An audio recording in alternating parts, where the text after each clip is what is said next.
and we ain't never got to box again. Well, well. I already been getting these bets, but now it's time for you to get your just due.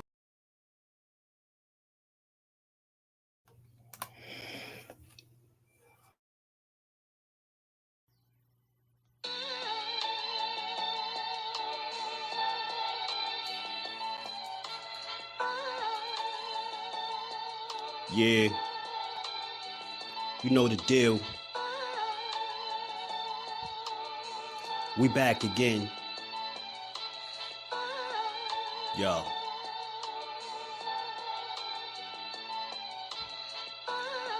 A round of applause for Jersey's finest. A lot of content creators not worthy, but they minus. They get offended and start singing like the whiners. Talking like they tough, but it's only screaming and whining. My homie JusDueBoxing was the cat you don't come to. Your squad get run through. By the time you come to, you duck food. You suckers talk tough on the internet, revealing all your threats. Now we got you trapped in the net. JusDueBoxing be on this grind, y'all better hustle up.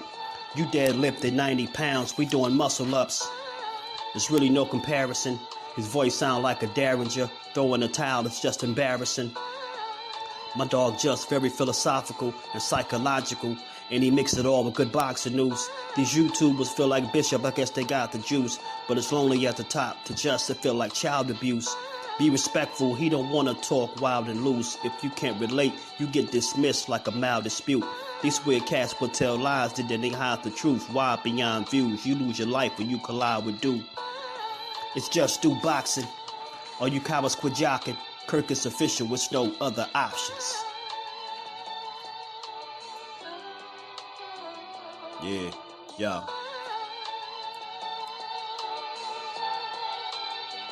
You know the deal. Judah Ben, we in the spot. JusDueBoxing, yeah. And of course, shout out to Mrs. Do, holding the whole family down. Word 'em up, word 'em up.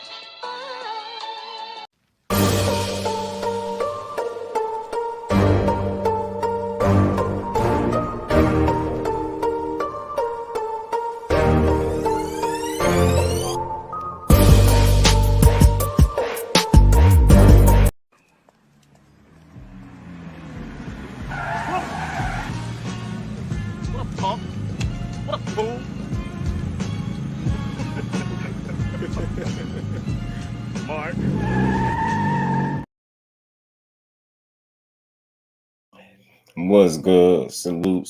What's good with the fan on this good Wednesday? Man, we back to get boxing is JusDueBoxing, back with another boxing build. Back to take over the airwaves for a little while. Y'all already know, if y'all catch this on the playback, sub to the channel, smash the like button, and turn them notifications on. Come rock out with your boy. We gon' cook how we always do. What's good with y'all, man? How y'all feeling on this Wednesday, man? I'm feeling okay. You know, I'm feeling okay. Like, y'all punch the like button out for you, bro. We gonna just rock out, man. Don, what it do, family? How you feeling, bro? Seen or unseen boxing. What's good, bro?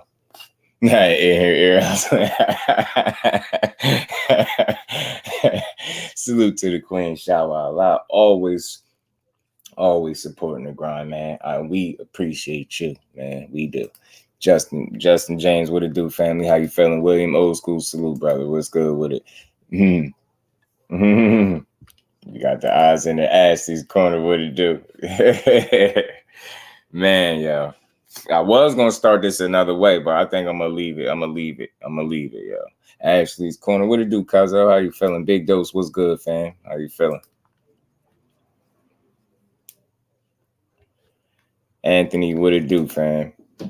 What's good with it? I will say this though. I'm a pretty good dude, pretty cool guy, man. Until you piss me off, till you rub me the wrong way. Then I no longer am JusDueBoxing. I don't have the JusDueBoxing energy. I had the Kurt energy. You know what I'm saying?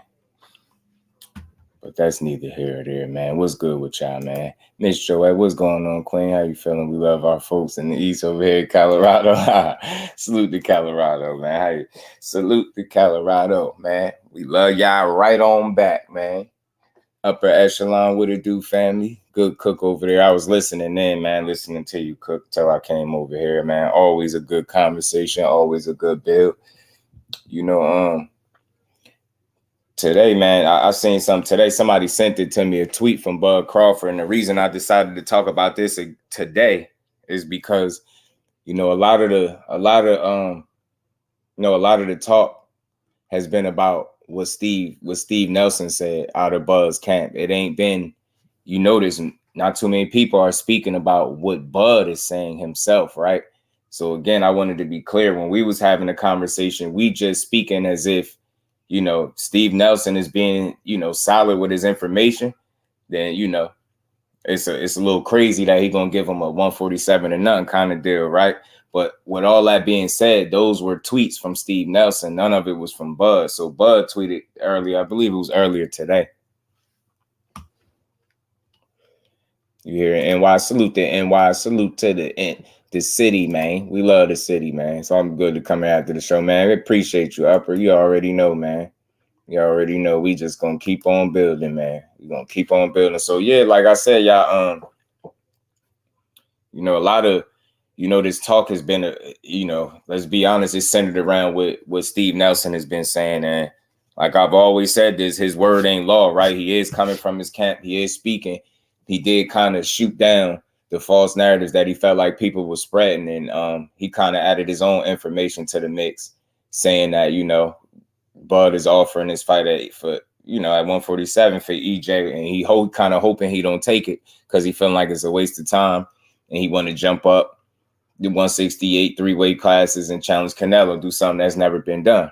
So super important, right? I need to hear from Bud. You get what I'm saying, Shaw? And it's only right. That's why we revisit this like responsibly, because we spent a lot of time talking about what you know, Steve Nelson says. So I think it's only right. And it was just a little short, quick tweet, but it made sense. You get what I'm saying? He did speak about something. So he, you know, little cryptic tweets. D-Free, what it do, family? How you feeling, bro?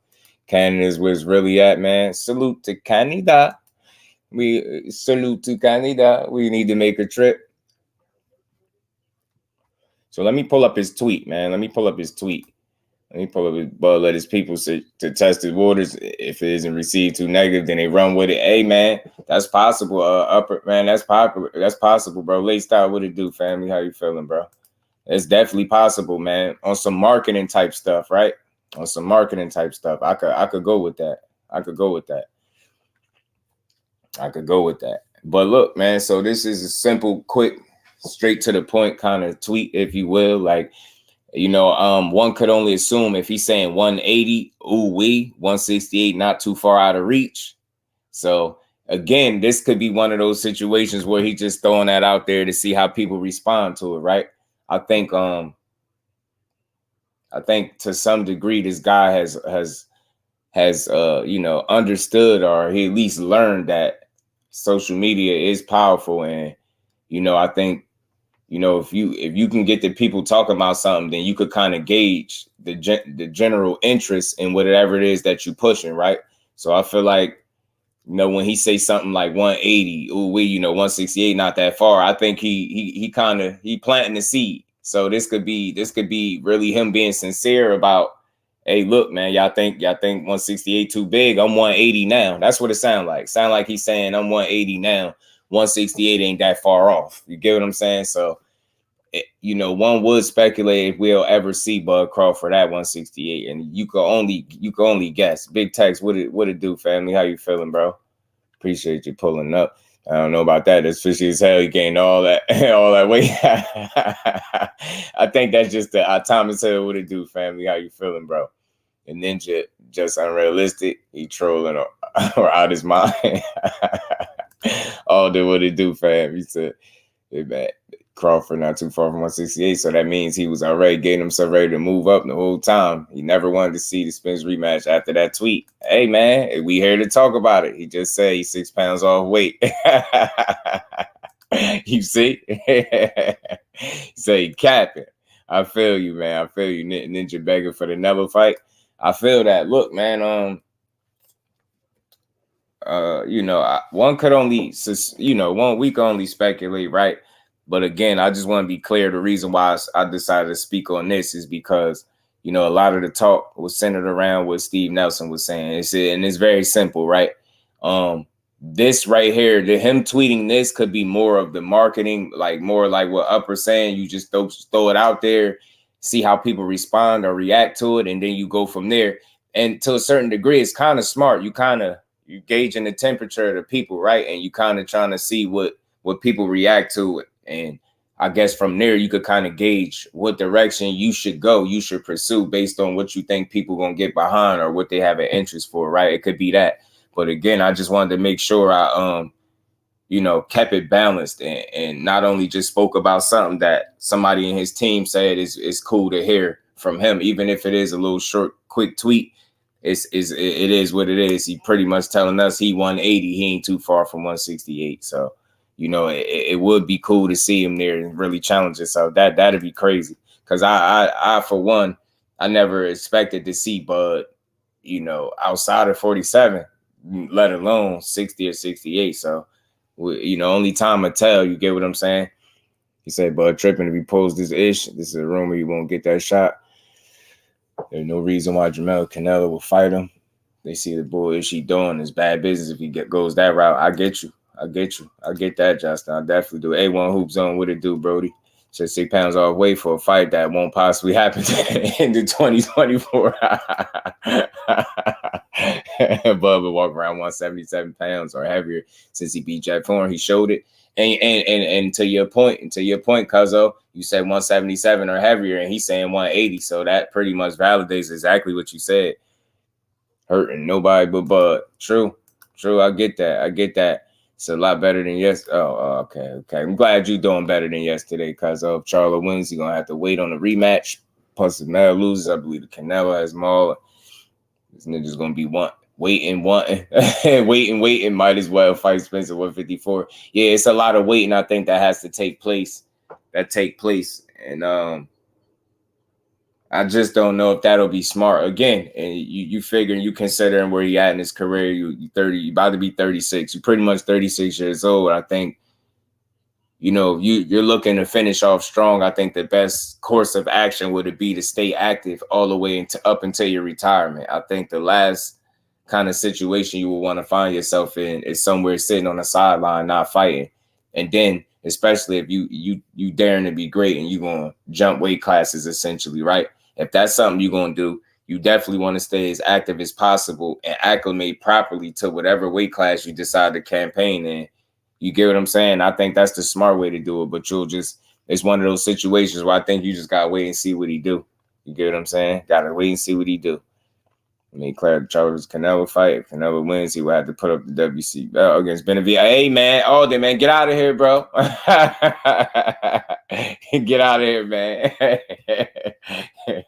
Nah, all jokes aside, you see Benavidez in the thumbnail, though. That's exactly, I was going to talk about that, too, Alden. Salute to you, Brody. Salute to my bro, Zoom verse. Peace and blessings to my bro. How you feeling, bro? Am McQueen, what it do, family? Good to build with you earlier this morning, man. Good build, brother. Good build.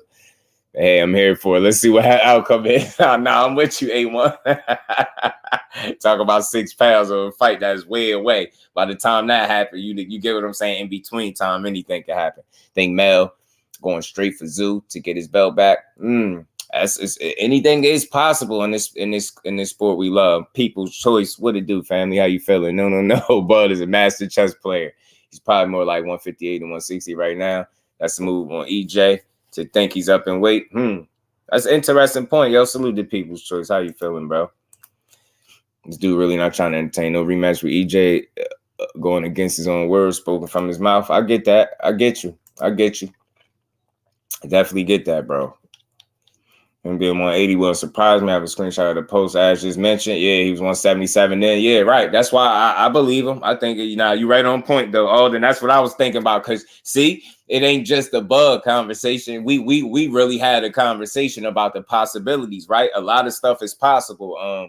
You got some moving parts, man. You got people looking to shake up shake some things up, moving into different divisions. And like I said, what Alden just said, I did read that as well. If Canelo is to be successful, they saying they're going to announce, you know, David Benavidez as the mandatory for him to get an opportunity at Canelo Alvarez. So it becomes an interesting question. What could y'all see happening first? Could David Benavidez finally get his just due and his opportunity to go against Canelo Alvarez? Or do you think, you know, a guy like Terence Crawford to get the opportunity to fight Canelo before, you know, Benavidez, which would be crazy in hindsight if you look at it, you know what I'm saying? Right, live this morning, good stuff. Man, yeah, salute to the Queen. Shout out, yeah, man. Salute to Hardcore Boxing News, my guy, J Hardcore. Sparky P, what it do, fam? How you feeling, bro? RSV, what it do? UK checking in tonight. Salute to the UK and my guy, People's Choice, man. How y'all bros feeling, man? Y'all uppercut, sock the like button out for you, bro.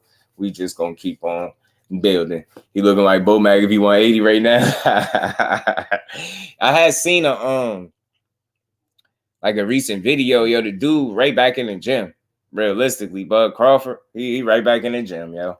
Dude really a gym rat, man. He ain't go too far. He ain't even, I mean, after obviously the press run that he went on that he was supposed to do, you know, the celebration and things like that, that was all normal, right? That dude right back in the gym, believe it or not, bro.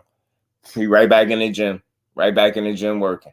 I mean, I would rather see Canelo versus Benavidez over Bud. Me too. Me too, Big Dose. And if we being honest, who's really more deserving of that opportunity to fight that guy? Benavidez or it's a no-brainer for me, Big Dose. So I'm right with you.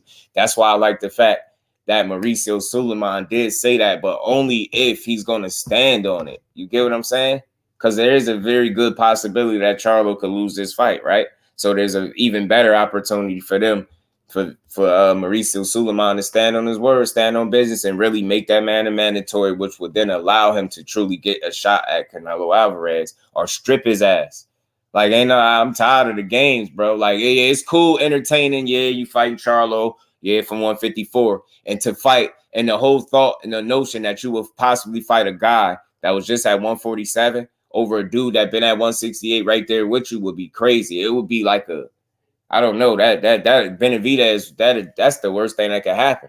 Yeah, all these people, like just the notion of people getting shots and opportunities at him before he does, and he right in the same weight class with him is crazy, man. It's crazy. It's crazy to think that that's how it'd be. You know what I mean? I'm sure that affecting his thoughts on the rematch, right? Looking solid too, Just, man. Salute to you, bro. Appreciate feelings change coming to the fight. Like it's soon to be worthy of a rematch. Also taking the pulse of the people may believe it isn't. Right. That's what I think too, man. It's possible, bro. You get what I'm saying? Say you looking solid. Yeah, right, bro. So that's why I say to do right back in there. As a guy who's been done a personal trainer, 20 pounds of muscle in 2 months is crazy. Yeah, man.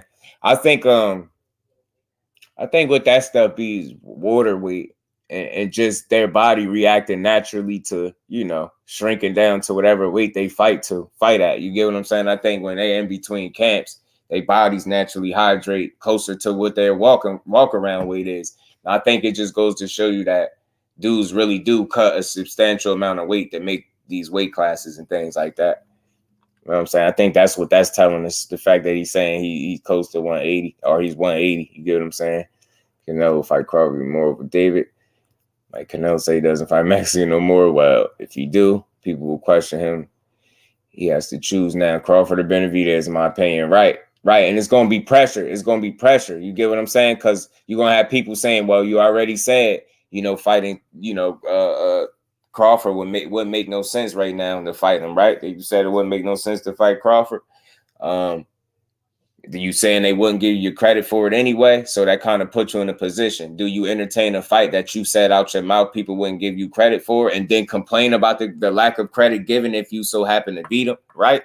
Or do you just face your demons and finally, you know, acknowledge the elephant in the room that is the Mexican monster David Benavidez, and finally get that man his shot, his just due, his opportunity to chase greatness, right?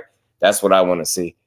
Charlo got the shot before Benavidez for real. Yeah, we ain't mad at it because we rock with Charlo, Big Dose. We like to see him get his opportunity, but at the same time, if you just look at Benavidez, the only thing he did is beat the guys that they put in front of him and try to continuously fight fights and position himself to get a shot at Canelo, and he still ain't been able to get it. That's the wildest part about it to me. So he had 180s willing to fight other fighters at 168, 54, but trying to fight early 147 after EJ gave him that chance to become even greater. Now he's trying to EJ is BS. Yeah, Justin, I get it. But again, you just never know, right? Because a lot of that 47 stuff came out of Steve Nelson's mouth. You know what I mean? Fighters cut around 25 pounds to make the weight. Cuzzo, you speaking truth. And I fight, but I ain't paying for that ass to skip over legit competition that deserves him fight. Shower, I'm right with you. He ain't look blown up at all in that video. Nah, he didn't. Gertz, what it do, family? How you feeling, bro? So like Caleb Plant Trainer said, Caleb only been 168 for a minute. And he big again.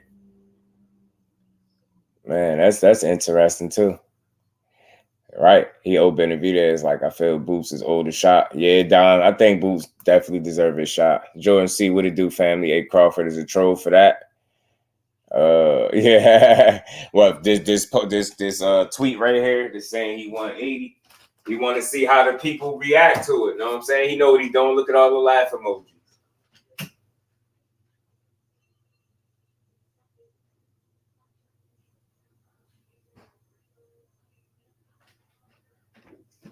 All them laugh emojis let you know that Crawford gauge in the room, man. He learning the game, man.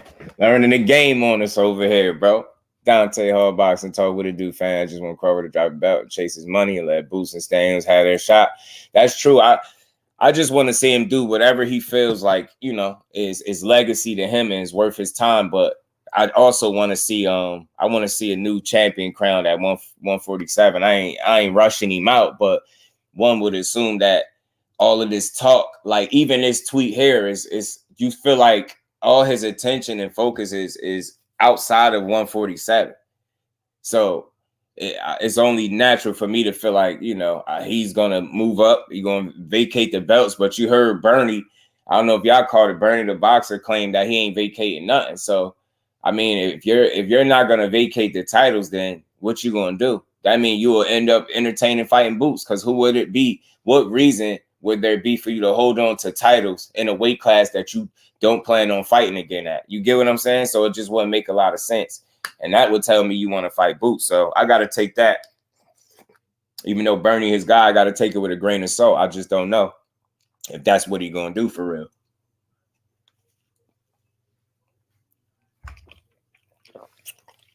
He said, except with Spence. Right. So that's why I say, man, just keep in mind, man, this might be just hearsay. We could very well see this rematch at 54, right?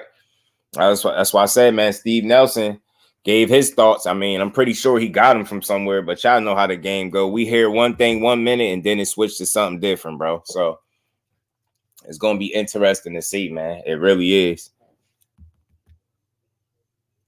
And I'm telling you, listen, y'all, a lot of what people are saying is they're basing it off what Steve Nelson said. I just want us to be all open on this. We didn't hear Crawford say nothing about the 47 thing, right?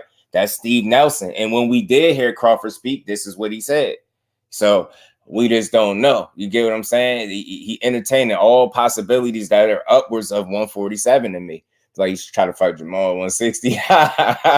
Test the weight out. Oh, man.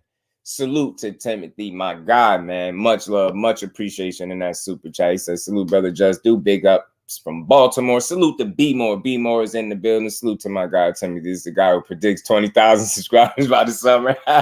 Wifey sends her regards as well. Salute to you and the wife, man. Salute to B-More, man. You know we appreciate you. We gonna get it. We gonna get there. We're gonna get there. But yeah, man. So I just wanted to be clear that, like, pay attention, y'all. A lot of the things that people are talking about are what Steve Nelson said, not Bud Crawford. I can't stress that enough, because I keep seeing more and more videos about it and people saying he forcing Spence at 147. And I can't say that that's 100% the truth, because we haven't heard it come out of his mouth. But again, salute to my guy Tim, man. Much love and we ain't never got to box again. Well, right. well. I already been getting these bets, but now it's time for you to get your just do.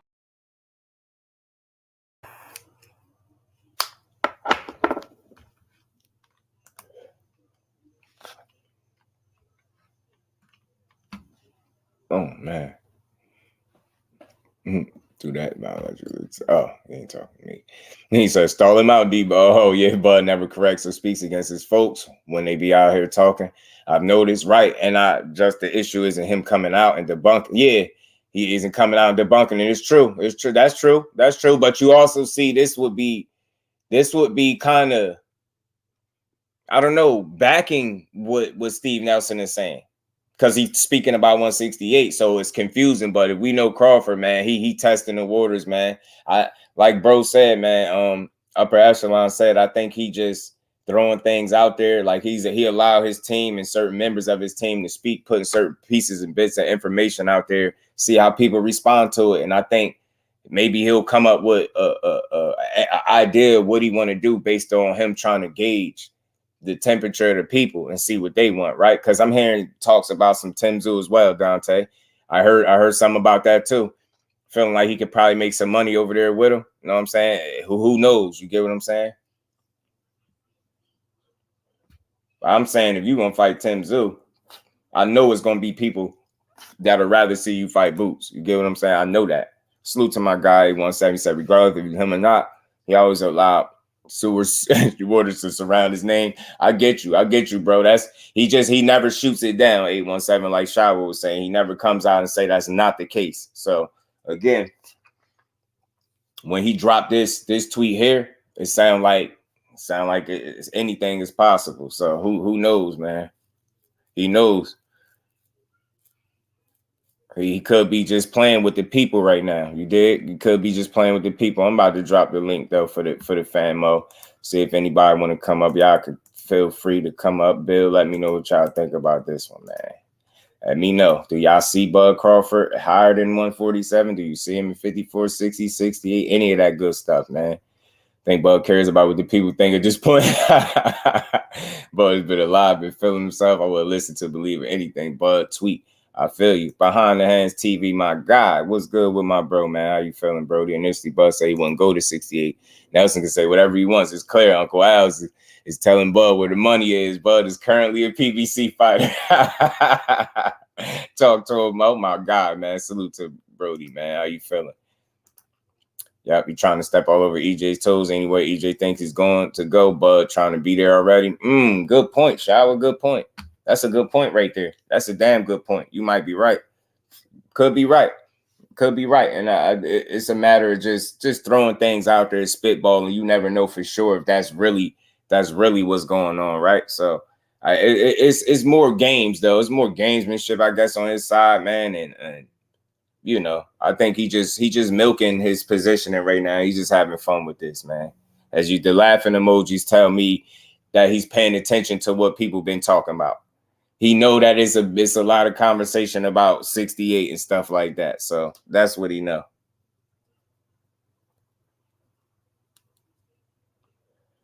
But at the end of the day, man, I don't think this guy got too many fights left. Realistically, I think he gonna be around for not that much longer. Really, I don't see him being around too much longer.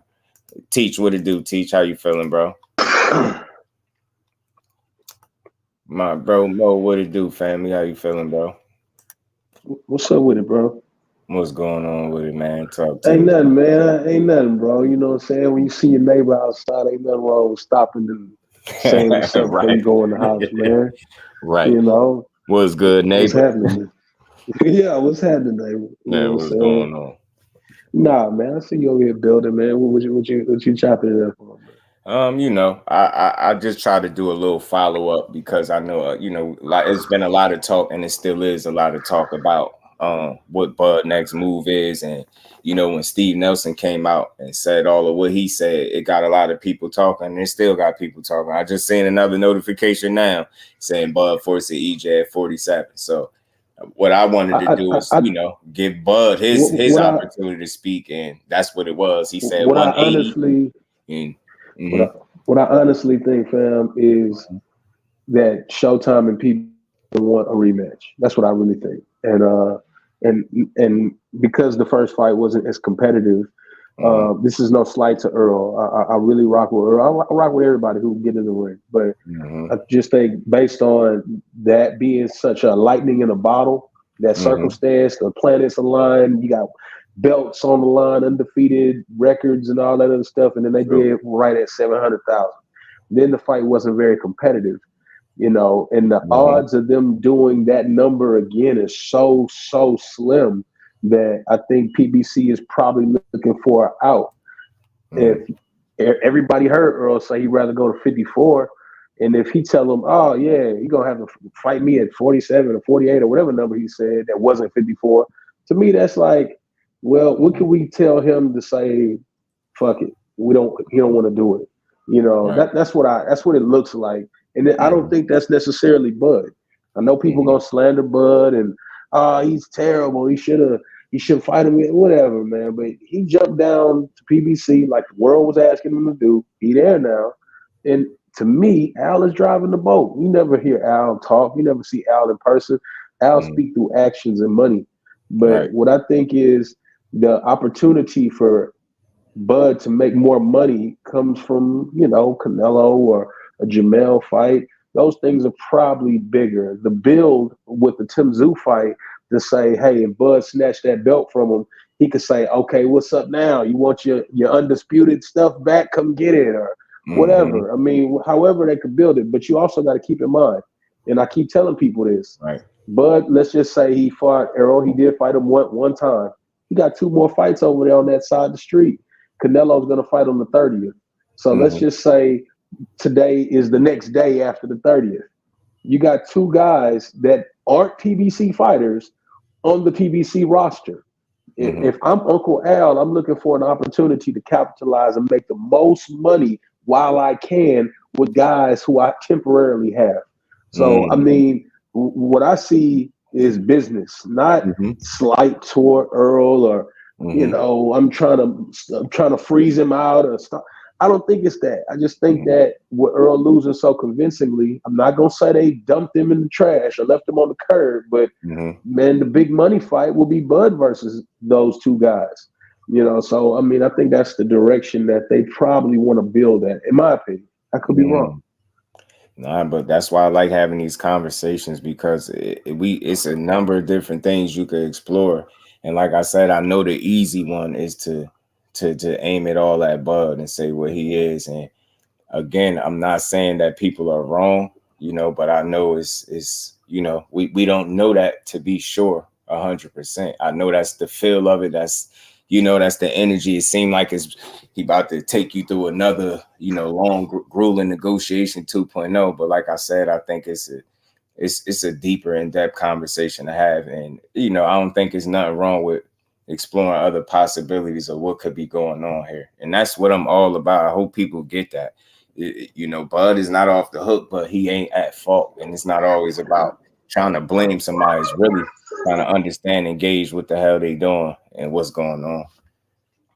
Yeah. I definitely dig that. I just don't, you know, me, and I know how you move too. I'm not gonna slander Bud for what is about to take place. That ain't really personal. You know, I think he said on a number of occasions how much he respects Earl. So I don't think it's a thing of slighting the man. I don't think it's that. I just think, you know, you got another situation here where Steven Espinosa, and, you know, business is built on projections. You know what I'm saying? And if they have a rematch, realistically, do you personally think that fight do the same numbers?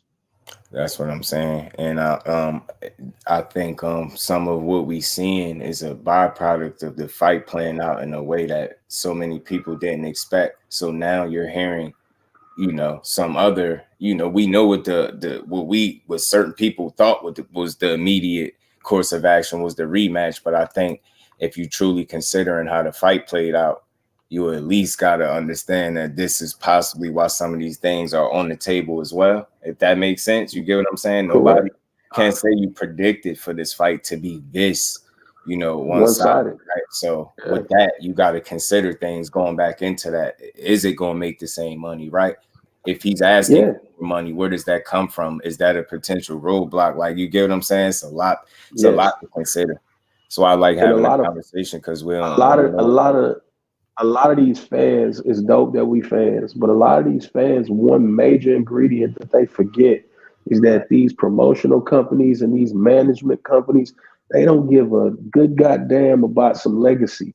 they can care less. Right. What they care about is the bottom line of the dollar. That's what they care about. How much money will we make? That's why when you hear, man, will these two ever fight? When can these guys fight?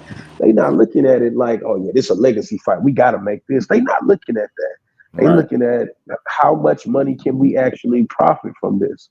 Right. You know, so I think with Errol and Bud's current situation, it's just a means of, man, is this worth the price of admission of promoting something and putting money into something that won't profit what it did the first time?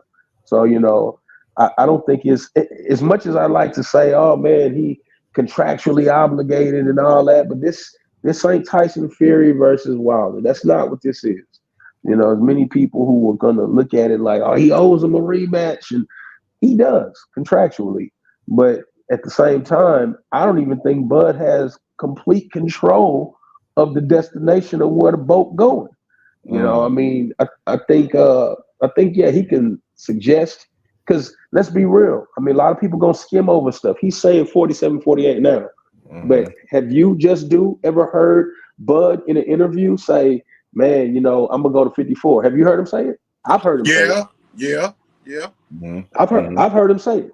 I've definitely heard him say it. Okay, so I heard him say. So when I hear, go ahead, brother. Say he don't mind going fighting Spence at 54 right after the fight. I've heard him say that as well, bro. And the reality of it is, the change of heart ain't Bud Crawford. It ain't Steve Nelson. It ain't none of that. It ain't even Bernie the Boxer. What it is Steven Espinosa and Al saying, hey, let's keep getting money.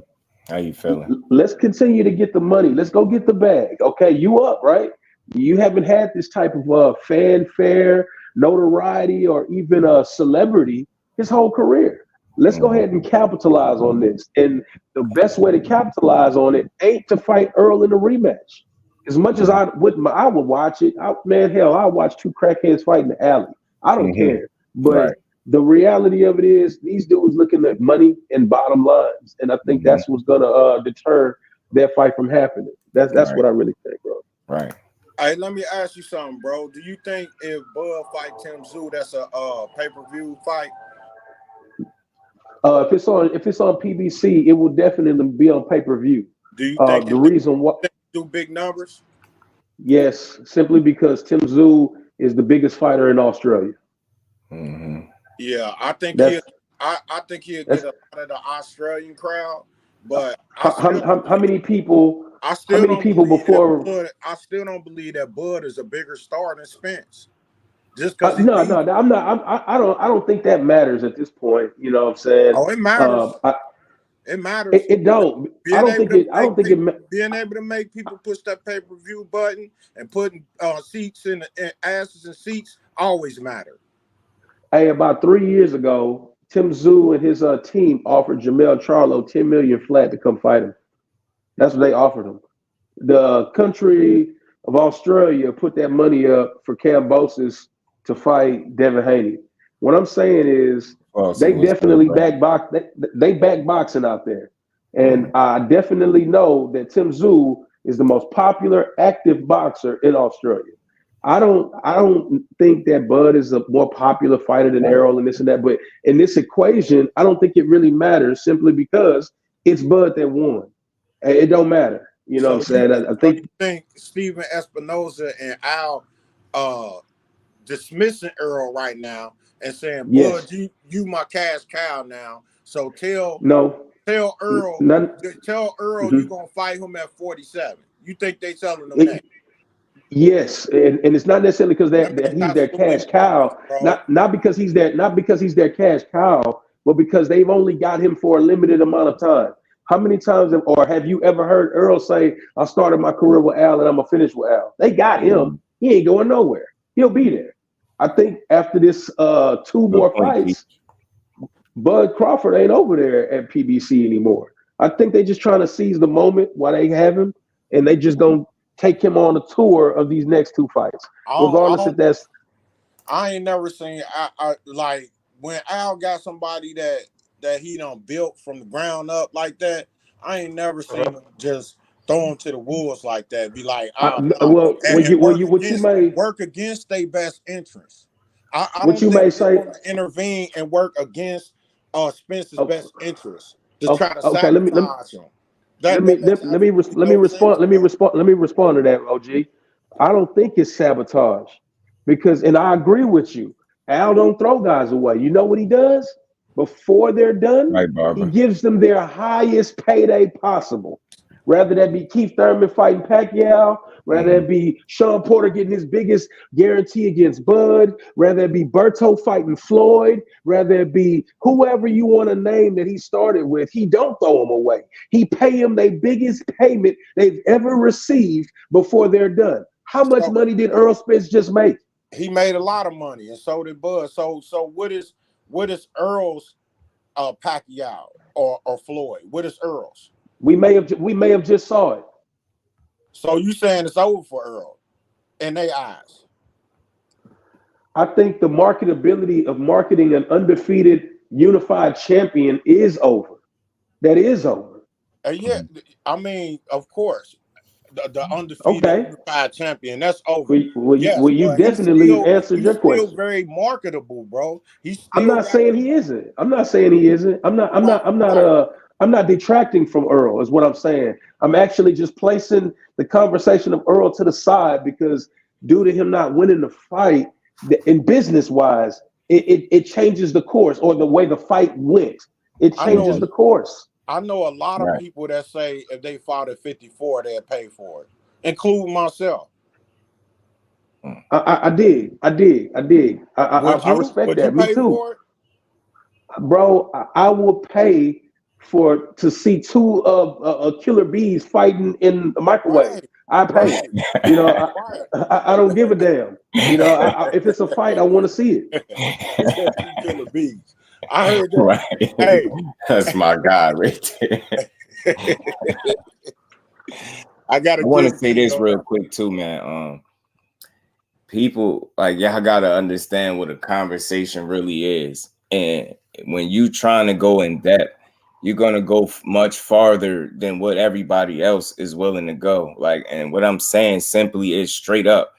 Yeah, you can hold Bud accountable. We could explore the possibilities that this and that is his fault, but that's not the only conversation to have, and it's a deeper one to have. And it's crazy that I see some of the comments and y'all not listening. Y'all not, nobody up here is justifying anything Bud Crawford is doing. If y'all consider it to be bad business, nobody up here is justifying it and saying it's cool for him to do it. But what we are doing is having a much deeper conversation about what could be really going on besides just that. That's one part of it. What if it's not that?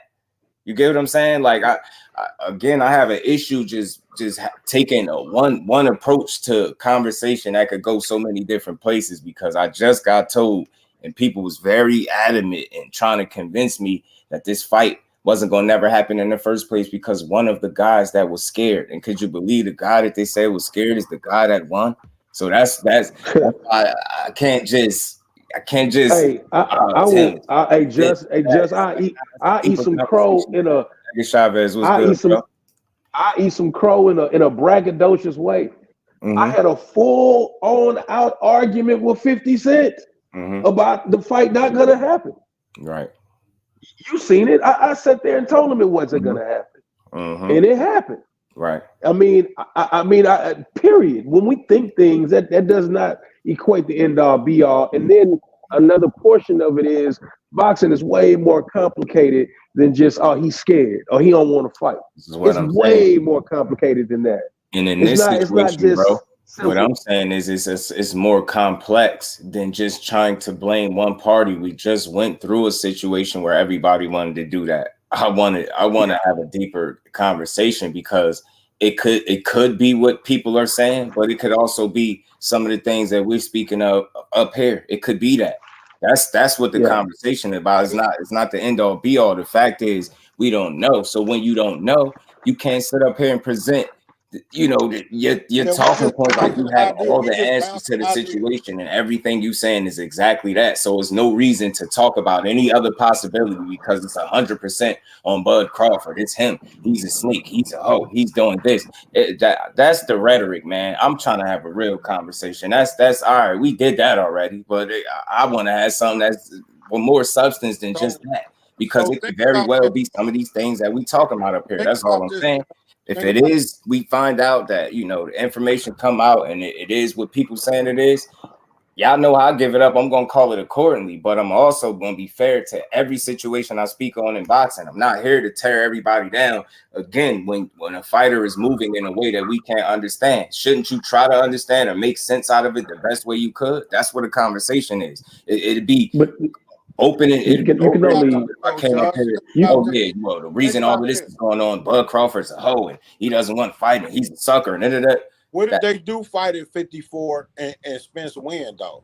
The rematch, you know how big the rematch. You know what I'm saying? That's why I'm cool with it. The possibility of fighting at 54. I thought that's where we was headed. You get what I'm saying? Yeah, I thought that where we was headed, and absolutely. How big the rematch would be, bro? If say it again, brother. And he win, if they fight at 54 and Spence win, the rematches, it's gonna do over $1 million. The trilogy. Yeah. Well, see that's true. What if that's true? Yeah, I mean that could be an option as well. Well, I mean, we know the mom run. 5-12 was good. I dig. I just see that boxing is not on that type of time a lot of times. Not boxing, but this network or the PBC, they typically not on that kind of time. They typically on some let's get this money right now kind of time. You know, and so I just could see. What do you foresee them doing with Bud then? I know definitely that he's a good option for them to put with Canelo while they have him. I know that, you know, and then the rhetoric between Mel and Bud is beautiful too. If those two weren't fighting, that would be the trajectory, but they're fighting. So he ain't going to be able to get them both, in my opinion. I think he's going to be able to get one before it's over. I think if they go to 54, Mel said he say it again. I mean, Maul said he got next is Mel lose. I guess that was Maul says Maul said he was gonna fight Bevel. You believe that? No. All right. So sometimes when Maul talks, I'm not. You got to remember, you may not know, I'm in Houston, bro, and I'm telling you, I'm not an idiot. So you don't think Maul gonna fight Canelo then? Is that what man? The last time he fought, I was there. He fought on Juneteenth of 2021 in the Toyota Center where the Rockets play. I was there. It was a fight against Juan Montiel.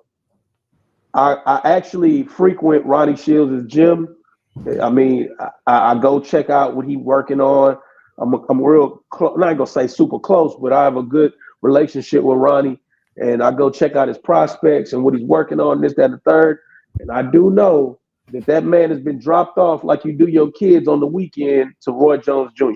So I don't know per se the direction that Maul's career is getting ready to go, especially if he's over there with Roy. Yeah, I don't like that move at all, bro. I don't like.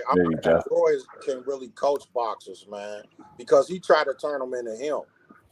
Yeah, and that's an impossibility. You can't even do that. That's impossible. True indeed. I think his name recognition does a lot for him, and maybe Roy found a way to part-time make a bag on the slick using his name. But that don't make, man, look, I can get in my car and drive that bitch with my feet. That don't make it a good idea. Right. I agree on that, man. 100%, bro. I just think, man, when I look at it, I understand what you're saying, Just. You ain't bash one side, and I'm not either, man. But when you grow up with certain principles, man, it's hard to overcome those principles, man. When you say something, I man of his word, man. Yeah, and that's why I was saying we all in agreement that we share those. I think as men and as adults, men and women, we share those principles, so we understand that. But I think it's just more to consider, and simply put, this man might not share the same principles as we do, or he do. You get what I'm saying? I'm not. Nobody's saying that's cool, but again, it's when you really trying to have a conversation, you're gonna focus on more than one aspect, right? Like we've explored the possibility of it being Bud Crawford just moving funny and being an asshole and all these different things, shrewd businessman. We did that. It's like if we're not doing that, then you feel like we're justifying what's going on. And truth be told, we don't really even know what's going on. It's frustrating. Just seeing this with the fight. Everybody swore they knew, coming through here swearing they know. And they didn't know shit. They didn't know nothing, man. They didn't know nothing. I had people telling me for a fact, yeah, it's gonna happen. Dates and all. Nah, it's never gonna happen because of this. Yeah, it's gonna happen. I will never ever forget the date of November 19th. I will never forget that day. Yeah, either. They ran that date in the ground and nothing happened. Shawa, that's what he did say, the mentoring. Right. That's what I hope he Kai Sports, my guy. What it do, Brody? How you feeling? And that right. I'll never forget that date. And that's all we doing, bro. Like, I want everybody in here to know when we're talking about moving a certain way, like men and keeping your word, I'm in agreement. That's solid. That's what solid is. But you got to consider that doesn't have to be the case in this situation. And he could very well be looking at it like the hell with that. It's business. You get what I'm saying? I got you where I want you. Nah, I'm not saying it's cool, but it could be that. You get what I'm saying? It's a lot of possibilities, and that's what you do when you don't have all the answers. You're gonna ask questions. You're gonna have different scenarios and why this is playing out the way it's playing out. Like you never know. You just gotta let it play out. That's why we everything out there and try to assess it and be fair. You know what I'm saying? I said this, bro. They ain't gonna get us nowhere. We just I said this before, Just. I just said this, Just, and I'm gonna reiterate it.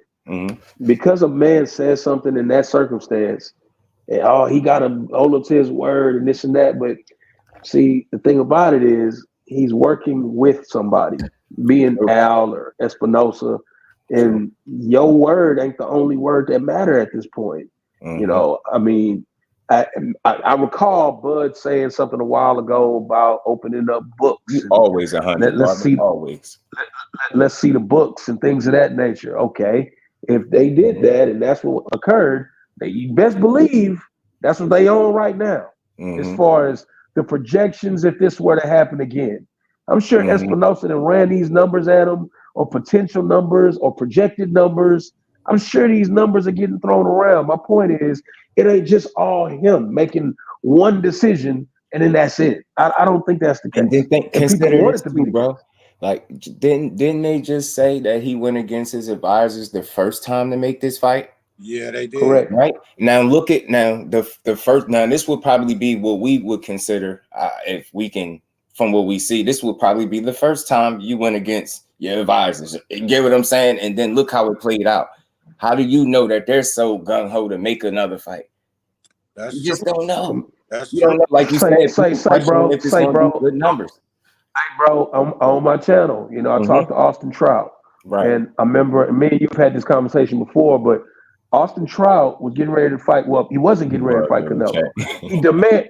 Austin Trout demanded a Canelo fight. And in his own words, Al Heyman advised him against it. He advised him against it. And he still wanted to do it. So they went through with it. He lost. When's the last time you seen Trout on the stage in boxing? I mean, the reality of it is, we want to say that this ain't real, but once you go against the system in some type of way, you feel it. You gonna feel it. You get what I'm saying? We just trying to have this conversation that this could be what's going on as well. We just don't know. So when we finally do know, then that's the conversation to have. But until then, it's just some things that I don't think it hurts the conversation to explore other possibilities, man. I thought that's what people like, more in-depth conversation instead of just the same old rhetoric over and over and over again. Like, again, it's easy to do that. You know, the hard part is really trying to have a conversation where you ain't throwing somebody under the bus. People can't do that. They can't do that. And I'm just not with it. It's corny to me. It's draining and it's corny. Then you be off point. Like you be think about how people had to like you not us up here, not us in the chat, but you had people tearing this dude down. For him to be where he at, man, you kind of looking stupid right now. Looking stupid. Right. I know that they don't like it, but yeah, you did. You was a person saying he didn't have a shot. It was no shot. He didn't have a shot, and I think I've heard that from people that are respectable. He didn't have a shot. Now look, I just don't know, man. I don't know, man. I believe in having real conversations and being balanced, man. I don't think that hurts to do that. Salute to the Queen Barbara D with the super sicker, always showing love, man. Appreciate you. And we ain't never got a box again. Well. I already been getting these bets, but now it's time for you to get your just due. Hey, what y'all saying make a lot of sense too, because Steven Espinoza right after the fight, he didn't want to. He already said he didn't want to make that fight this year. He said maybe next year. So you get what I'm saying? You might be right, Mo City, man. You know what I'm saying? It could be them behind the scenes saying something. I definitely believe it's them behind the scenes, big dog, simply because I heard Bud say that he wanted to go he wouldn't mind going to 54. And I also remember Bud describing how his body felt coming back after that fight, saying that, you know, it'll feel better to go to 54. Mm-hmm. And then I remember them talking to him in some impromptu interview in the gym about would you go to 68 and fight Canelo? And the man was like, nah. He said that, nah. And then just recently, within the last few weeks, oh yeah, I would definitely do it. To me, a conversation was had. That's what I hear. And somebody said, hey man, don't rule out a bunch of money. That's what I think occurred. Right. Salute to my baby girl, Miss Just Do, the queen. How you feeling, baby girl? Will said a bunches of people are giving Mel a chance, saying he's training in Texas and still sleeping with his old lady like he's just in the fight for a paycheck. Yeah, I mean, for me, man, it's stuff like that. I can't come up with that kind of conclusion because I've never seen a fight of his where I felt like that's what he did. So it would be hard for me to just throw that on him. And the biggest fight of your life, your career, you just showing up for the paycheck. Like it is prize fight, so they're both showing up for a paycheck. But I definitely think that dude took this opportunity not only for the bag. We gonna factor that in there, but I do think Charlo feel like he can win. I do. I mean, I can't. He's been saying for the past. We didn't try to win it. He's been saying for the past year, maybe more, man, I could beat Canelo. I think everybody's seen little clips and little moments of Mel talking, right, Justin, where he said, I could beat him. You know, I don't think this is just for the bag. I really think he feel like in his heart he could beat the guy. We all know Charlo ain't the type of fighter to go in there and fight just for the paycheck. Right. That's what I'm saying. Bro. That's what I'm saying. He's a fighter's fighter. That man coming to win, bro. And that's all I've seen from him. Like, man, especially after we had a chance to see how he respond after a defeat, and then after, you know, a close fight that ended in a draw. Like, that dude is, man, listen, man. He's competitive. He's competitive. The of Charlo, man. So he's really competitive, bro. Win, but I definitely think he coming to try to win.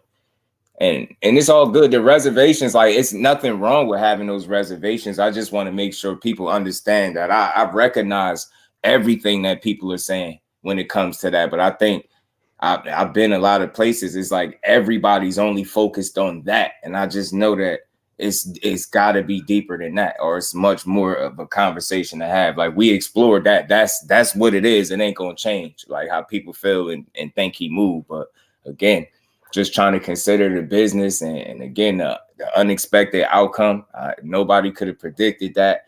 Again, like bro just said, you went against the system essentially to make a fight, and it went horribly wrong. Like, you just don't know how people are feeling, especially then you start talking about, oh, you want more money, this, and you start making more demands after they already, like, I just don't know how that's all going to unfold. You just don't know. Okay. Tried to fight. We got hated on after. PBC could be wanting to help go out being great. See what I'm saying? And see what I'm saying? That's I did that comment, but the reality is they don't give a damn about him going out being great. Mm-hmm. What they care about is him going out making them a lot of money. That's the way they look at it. Mm-hmm. They can care less about your legacy. Right. I can't say that enough. They don't care about your legacy. That is not important factor to Steven Espinosa or Al. They could care less about your legacy. That doesn't matter to them. That's the fighter. That's the fan. That is not the business. Right. Yeah, that's a fact, bro. I can see that, man. You know what I'm saying? I just, I think Al is a loyal type of dude, People's choice. but the dollar, I think you're loyal to the dollar first. You know Facts. So he ain't get rich being stupid. That's what I'm saying. And think about how many people calling that man stupid and all types of. Just think about it. They don't even think. We just say stuff. We see something that we don't like, and we go 1,000,000 miles an hour. Like, stupid dude, bad businessman, man. That dude's is sitting pretty right now, being a stupid bad businessman. I still don't like it, but I understand it. Right, and again, that's not me saying I like how he move, but I'm just not here to. I don't just. It doesn't affect. Hey, big dog. I'm going to hate big the guy. Dog. Don't have that. Big dog. Big dog. You say you don't like him. I just heard you say that. And I said, okay, I'm say it again, brother. I said say it again. I like it, but I understand it. Okay. The way I see Al is the way I'm just trying to break it down really like to a relatable level. When you're a cashier at Walmart, you fucking hate your supervisor, bro. You can't stand how he be doing things. And then when you get that promotion and then they move you to be some type of supervisor, all the cashiers can't stand you all of a sudden. Right. And you like, man, I don't get it. I'm just doing my job. And then when you go a little higher, it intensifies. But the reality of it is he's not on that level of a cashier. This is the store owner. So a lot of the moves he make are going to be moves of a store owner, not of a cashier. Undercard, what it do, Brody? Yeah, so I think I'm not in disagreement with nobody with their feelings toward them, but I just, again, you want to throw more possibilities on scenarios on the table than just one and say that's it, because that's what everybody running with right now. The same way what everybody running with that he's forcing EJ to fight at 47. And nobody heard it from Bud. You see that's why I be trying to have a more balanced conversation. Yeah, we can explore that because I did it. But what if that's not the case? Is what I'm saying. So I'm always going to look at things more than just one way. That's just how my brain works. Like, you get what I'm saying? Yeah, we could very well all be right about this guy just carrying and dragging this shit out, being an asshole. We very well could be, but then it could just be more contributing factors. And the fact that this is business and nobody's considering that side of it other than how they feel about something. You think they care about how people feel when they doing business? Look, they don't care about at all. Imagine if they cared. The only thing is we know this is sports, right? And we know that they get paid the big bucks because people get emotionally invested in sports, right? Okay, so if Bud making these type of moves, and we all know Earl got more fans than Bud do. I mean, the numbers show that. Numbers don't lie. So by him making these moves, he could lose people that he just gained when he beat Spence. You know what I'm saying? So will that translate to less pay-per-views for Bud? I don't think it does. Unless it's Canelo or Charlo. I don't think that. I don't look at it like that. Before this fight, I think Earl was doing like average of 300,000 pay-per-views, and then he got this dance partner in Bud, and they did right at 700,000.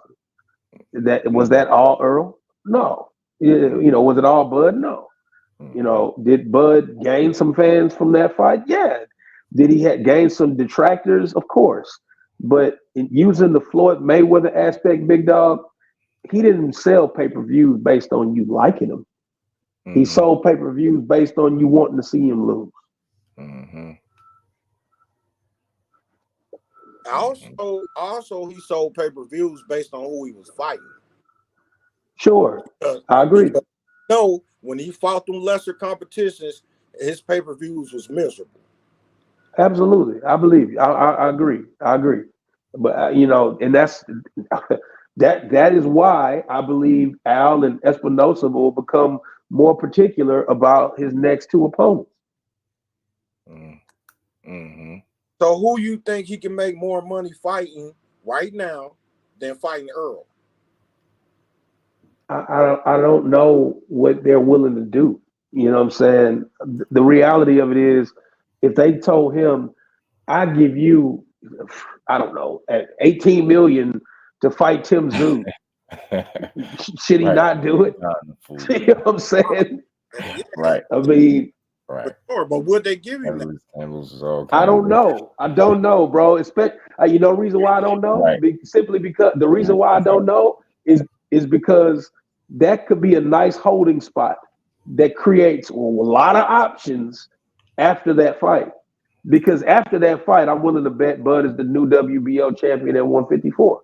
And you have a result of the Canelo Charlo fight. You know, I just think it puts them in a holding place of result to, you know, the next move. Now, the only thing with that is a lot of Errol's fans won't buy that fight. Now, he'll probably get hella buys from Australia, of course, because Tim Tszyu. They're not projecting Bud's next fight based on what Errol's fans think, bro. The boxing kangaroo, what it do, brother? How you feeling? I know they're not doing that. Right? Off his earning power, right? Sure. Okay. So if they know that it's out there that a lot of Errol's fans, which they know outnumbers Bud's fans, don't like the move, and they probably won't buy the fight, why would they put that on? Bro, they don't make Deontay Wilder fights based on who Errol's fans like. They don't make Tank fights based on who Errol's fans like. It just don't work like that. I know we're talking about a situation that involves Errol, though. It doesn't involve Errol if he's not in the next fight. He's supposed to be contractually, right? Contractually, he owes that man a rematch. Right. So you can't say, bro. Well, we saying that, but we've watched guys take step aside money forever. We've watched guys get pushed to the side forever. I don't know how many people in the chat are familiar with the De La Hoya Floyd fight to know that was supposed to be a rematch. But you know, it doesn't mean you didn't give it to him. It doesn't mean for sure. That's not what it means. Business is business, and some contracts get broken. It happens. And by him, let me say this because I know people hear that. He's just exploring the possibility. We're not saying we're cool if he does this, because that's his. I'm not cool if he does it. They take it like, yeah, we want him to do this. We're cool with it if he breaks. We're just saying this is real. This is what happens, and that's a great point you made, Mo, about Mayweather and De La Hoya. Yes, it was. It was supposed to be one. Floyd didn't give his ass no goddamn rematch. Come on, man. He didn't. He didn't do it straight up. No, we're not saying it's cool if you don't do it. Like, just a conversation. I think that's why I take emotions out of it. You know, I love it. I bring my passion, but I'm not gonna be emotional about this stuff, man. Any of this stuff could be happening. We just don't know. But we'll get our answers. You know what I mean? But up until then, I think. Spitball.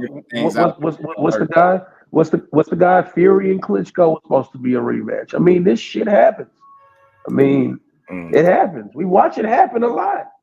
I mean, sometimes we didn't even know that it was supposed to happen. You already know, Charlo. You already know, Queen. You get it. It just occurs sometimes. Am I okay with it, bro? No, we not cool with it. I want to see people. I want to see people stand on their word and see contracts get now we get into that. So y'all get that. We're men of our word too. We're not saying because we're exploring these possibilities, we cool with them doing it. We could be happening. But the moment it doesn't happen, I'm not about to be on some fuck bud shit. I'm not. Me neither. I'm not. Me neither. I'm not. I'm sorry. I'm just not that guy, bro. And I'm consistent with all of the fighters. I'm not about to detract from a dude who's got a first ballot Hall of Fame career because something didn't happen that I thought should have happened. That makes no sense to me. It's a bit extreme, bro, and I'm just not that extreme. That don't make me not a man of my word because I'm not willing to go crazy on him. What? Hey, just do ass nigga because I don't want to go crazy on him. Like, I'm gonna I put out a certain energy every day over here. Y'all should know I'm not gonna do that. Like it's everybody else. Why do I gotta tag on and be one doing it? I'm trying to be a little different than what y'all hear all day. Yeah, I'm pretty sure everywhere you go, the conversation is at Bud and he this and that. Yeah, that gotta be tiresome. I know y'all don't want to see me sit here and say that for 2 hours. You get what I'm saying? Like it's deeper than that. I try to show that we more versed, to have these conversations than just the rhetoric and the tearing down of the fighter. I'm not into that. Y'all know that. Judah Benn, my bro. I'm gonna leave the anger to Errol. If he's pissed, he gonna say so. You get what I'm saying? I'm gonna let him have it. I'm gonna let him do it. I don't need to do it. If he wants to be, my bro, that's all it is, bro. I gotta repeat that so people understand. Like we get being a man of your word, and we honor that, being honorable and standing on principle and morals and things like that.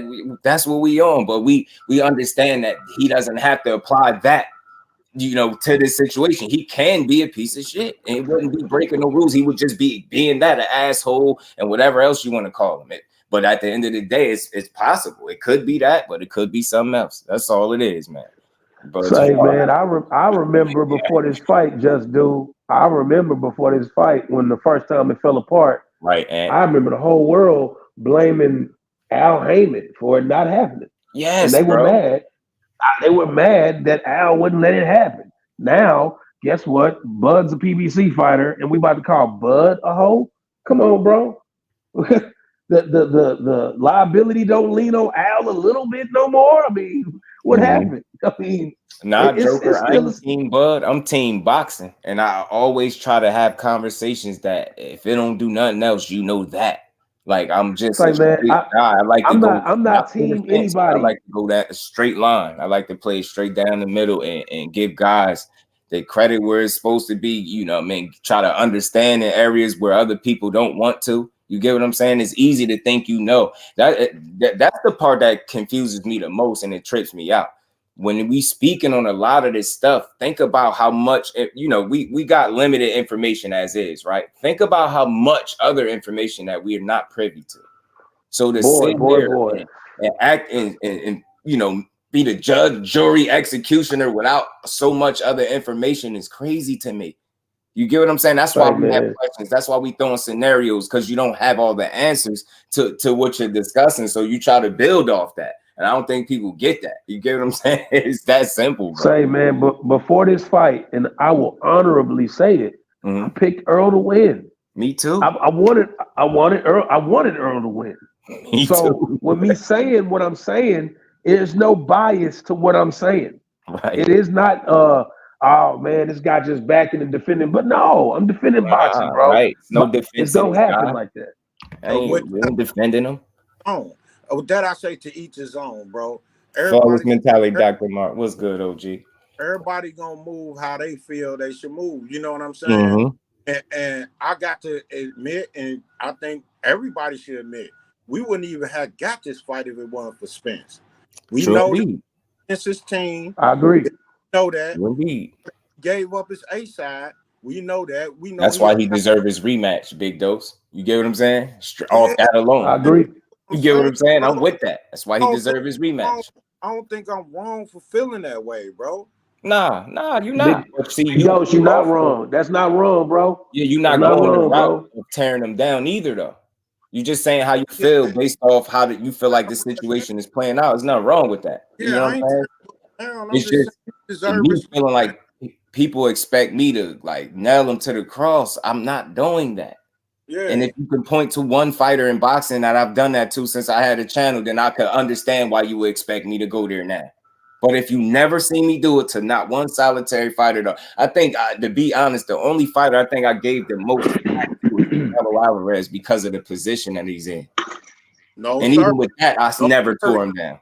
I've always said, like, he treats boxing as if he doesn't have a responsibility. Like, you wanted all the belts at 68, but it's like you don't want to, you don't want the responsibility that come with once you won all of those belts with the killers that's there waiting to get their opportunity. So that's why, you get what I'm saying? I gave him a lot of flack. But other than that, I called people out accordingly. Like, look, Well, let's all be in agreement. I don't think there's nobody in here that agrees that he shouldn't be a man in his word. Like, I don't know. That's not honorable, right? I get that. Yeah, he should be a man in his word. But I do understand that he ain't got to be. And it shouldn't surprise you based on how a lot of y'all already feel about him anyway. Shouldn't surprise you. You get what I'm saying? Shouldn't surprise you. See what I want. That's a fact. You think a guy's a piece of shit, and he do a piece of shit move, why are you surprised? Be in boxing news, salute, bro. I feel you, man. Yeah, listen, we ain't cool with going back, and I keep my word in real life. So I get it. I get it. I do get it.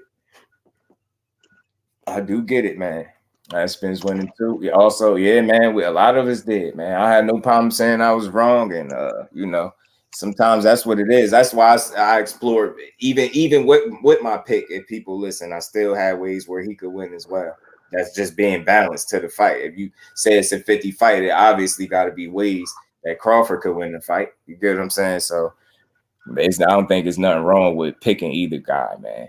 And I'm not team either or. You know what I'm saying? I'm team boxing before I'm team anybody. And that goes for Shakur too. I'm team boxing before I am any team one fighter. Always. So it is. All we have is our man and is our word. Yeah. Yeah, man. And again, like it's possible. It is possible that he might not even care about that. That don't mean it's cool because I'm saying that, but that's a possibility. He might not even care. And that'd be unfortunate. And that'd probably be why we getting some of what we getting. You get what I'm saying? I ain't gonna lie, I'm a boxing fan first. Right. But I got my favorites, man. You know what I'm saying? I Bro. my that I want. I'll tell you quick. Look, Tyson got me into boxing, bro. Tyson got me into boxing, and I hated certain dudes that I hated Lennox Lewis and Evander Holyfield for a minute until I really like started soaking it in and then doing my homework and really understanding how good those dudes was and read Tyson beat those guys. You get at that time. I hated Lennox Lewis until I became an adult. Me too. Big dose. Hey, hey, big dose. You know what happens when we hate those guys? Even after you become an adult, you miss out on boxing, bro. You miss out on a guy that probably had one of the better jabs at heavyweight. You miss out on marveling at good things that he was able to contribute to the sport. Not you in particular, but people when they decide to just hate a guy. You know what I'm saying? You miss out. You know what I'm saying? You haven't looked at him. You haven't seen him. You want a chance to be a part of it. I didn't appreciate it. You didn't get a chance to appreciate it. That's a fact. Facts, cuzzo.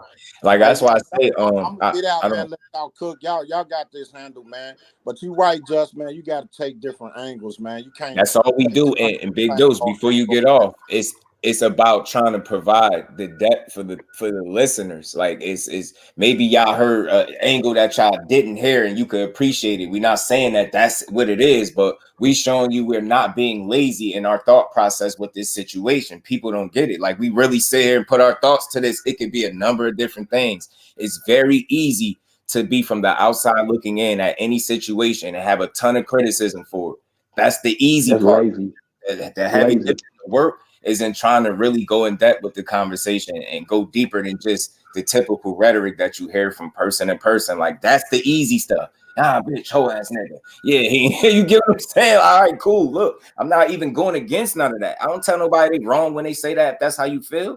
But I'm also saying we can also have a more in-depth conversation. I feel like anybody that is listening could appreciate that standpoint. We land different scenarios out there. And if you see one of them play out, you can't say, hey, man, they did say that this was a possibility. You get what I'm saying? We're not, and any like we closed off to the fact that it could be one guy just being difficult, right? But sometimes I just think with it being boxing, I think it's a lot more complex than that because I think, more than one guy is going to make, factor in making an ultimate decision when it's all said and done. So it's hard to fork all of the blame on one guy when he's not 100% in control of everything. And that's just real. That's just being real. People don't like to hear that because they want to blame somebody. In boxing, something ain't going the way you want it to go as a fan. You feel the need. You have to blame somebody. And that a lot of times that don't get you nowhere because you could be blaming the wrong person. You going about it wrong. Try to have a conversation where you can understand what's going on rather than just pointing a finger. It's easy to do that. That's what I'm saying. So I'm always going to try to be balanced and get more than just one perspective on something, man. I just hope people understand that just because I lay these out don't mean I'm cool with any of them, but they are possibilities. You get what I'm saying? Don't mean I'm right with y'all. Keep your word, be a man of your word, stand on business principles, have some morals. You get what I'm saying? I'm with all that. But again, you might be talking about a guy that might not be with that.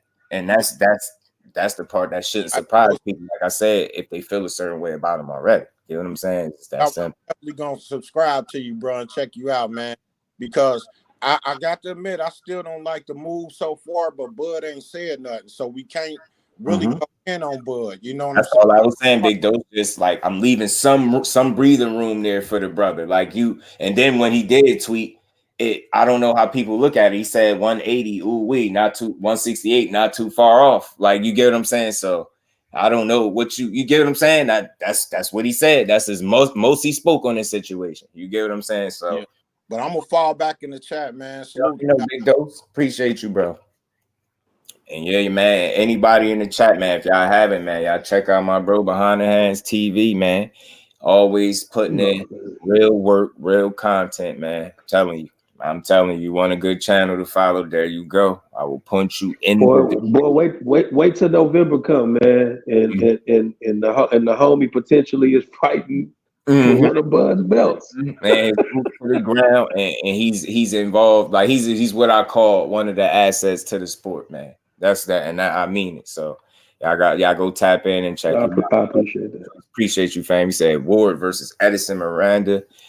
Check that fight out, and Ward versus Kessler. Great fights, man. Ward is different, period, man. That Super 6 tournament, man. If you missed it, you missed some great fights. And we ain't never got a box again. Well. I already been getting these, but now it's time for you to get your just due. This day, a lot of people thought Oscar won that fight, including Floyd Pops, and then he said it too. 903 boxing, what it do, family? How you feeling, my guy? And please pray, Bud, let us get this rematch right. People, show some with it, man. We want to see it. And again, I'm with y'all. Again, it's just a conversation, but I'm with y'all in terms of like keeping your word and you know, I want to see the rematch at 54. I'm with that too. I'm with that. I would hate to see it be a scenario where it seemed like Earl get the even shittier end of a stick than what he already got. You get what I'm saying? Having to sacrifice so much and really being a man of your word to his own detriment. Because I don't care what nobody say. Is as solid as he is to his own detriment. Staying somewhere so long, being so, you know, zeroed in on the task at hand, that's going to always be the reason why people could rock with him, win, lose, or draw, myself included, right? But, you know, in doing that, you know, it was some risk and a lot of sacrifice that came with that move. And to even hear that he would potentially have to do that again will be terrible. It'll be terrible, bro. Nobody would rock with that. Like, I'm not rocking with it. Like that 147 and like, bro, what? Y'all both said y'all was done. Y'all don't stop. Cut it out, bro. Knock it off. Don't start acting crazy, bud. Chill out. Just going up to 54 where you belong. But then you got some people that feel like at 54, if it's for no belt, then it's meaningless. How is he really getting get back if it ain't for all the belts and stuff like that? So it's a lot of people. It's a lot of different ways to look at stuff, man. It's a lot of different ways to look at this. He's just on Bud can kick rocks with Ocho Sanders. Yeah, y'all don't like Bud at all. I get it. I ain't mad. Again, I liking that. I think I take a pretty leveled approach, man. At the end of the day, I think anybody could appreciate that, and I'm fair to them all. It ain't like it's just Bud. You get what I'm saying? It's everybody. Everybody gets, I think, a fair shake with me. So again, we're gonna see, man. We're gonna see how that shake out. It's gonna be interesting, man, because they could be trolling the hell out of us right now, and that's a real possibility. That's a possibility. I'm telling you, man. That's why I say consider all things. There's never anything wrong with considering all possibilities, putting everything out there on the table. I think that's how you really have a conversation. You put everything out there, even if it's something that since we throwing everything on the table, that could be a possibility just to gauge the room to see how many people are interested in that fight still. Oh, I mean, they could eat. Thank you. Upper echelon. Salute to you. Who else mentioned it? It was somebody else. I think it was the 2 cents. Oh, the Shawala, the Queen. She mentioned it too as well. Like, come on, man. Yeah. Again, that's possible. It's really possible, man. It's possible. I mean, they know that they have to take a look before they do things, and that's what we're seeing. Mm-hmm. We're seeing a look be taken. The fact that the matter of the conversations are being had right now. You don't fancy him, as they say, and you got your reasons for it. Like, you ain't just wake up one day and still, even this is why I appreciate it. You have your stance, but you don't tear him down. That's the thing. That's the key. Like, I wanted to push that out there. Like, I'll be going against my name if I started doing that right now. You get what I'm saying? Without all of the information, and you could be dead wrong. You get what I'm saying? So I wouldn't want to do it like that. I mean, it's a fair one on the street. When you had the flu, you should get your respect for the people that see you get your ass handed to them. How about EJ respect? Saying, so if you lost a fair one on the street when you had the flu, you shouldn't get your respect from the people that seen you get your ass handed to them. Yeah, you should always get your respect. EJ deserves his rematch if he wants it. That's what we all been saying. we all been saying that. Hey, I don't even think. Not only is he deserving, he's contractually. You get what I'm saying? And that contract, he's obligated to it. Rematch. I'm never against that. I'm supporting whatever that man going to do because I rock with him like that. He ain't gave me one reason not to want to support him yet. You get what I'm saying? Gave me a reason yet. And the loss don't do that for me because I ain't cut like that. It's deeper than the win or the loss to me. He's showing me that he's willing to take the necessary challenges, get the people to fights that's necessary, that makes sense.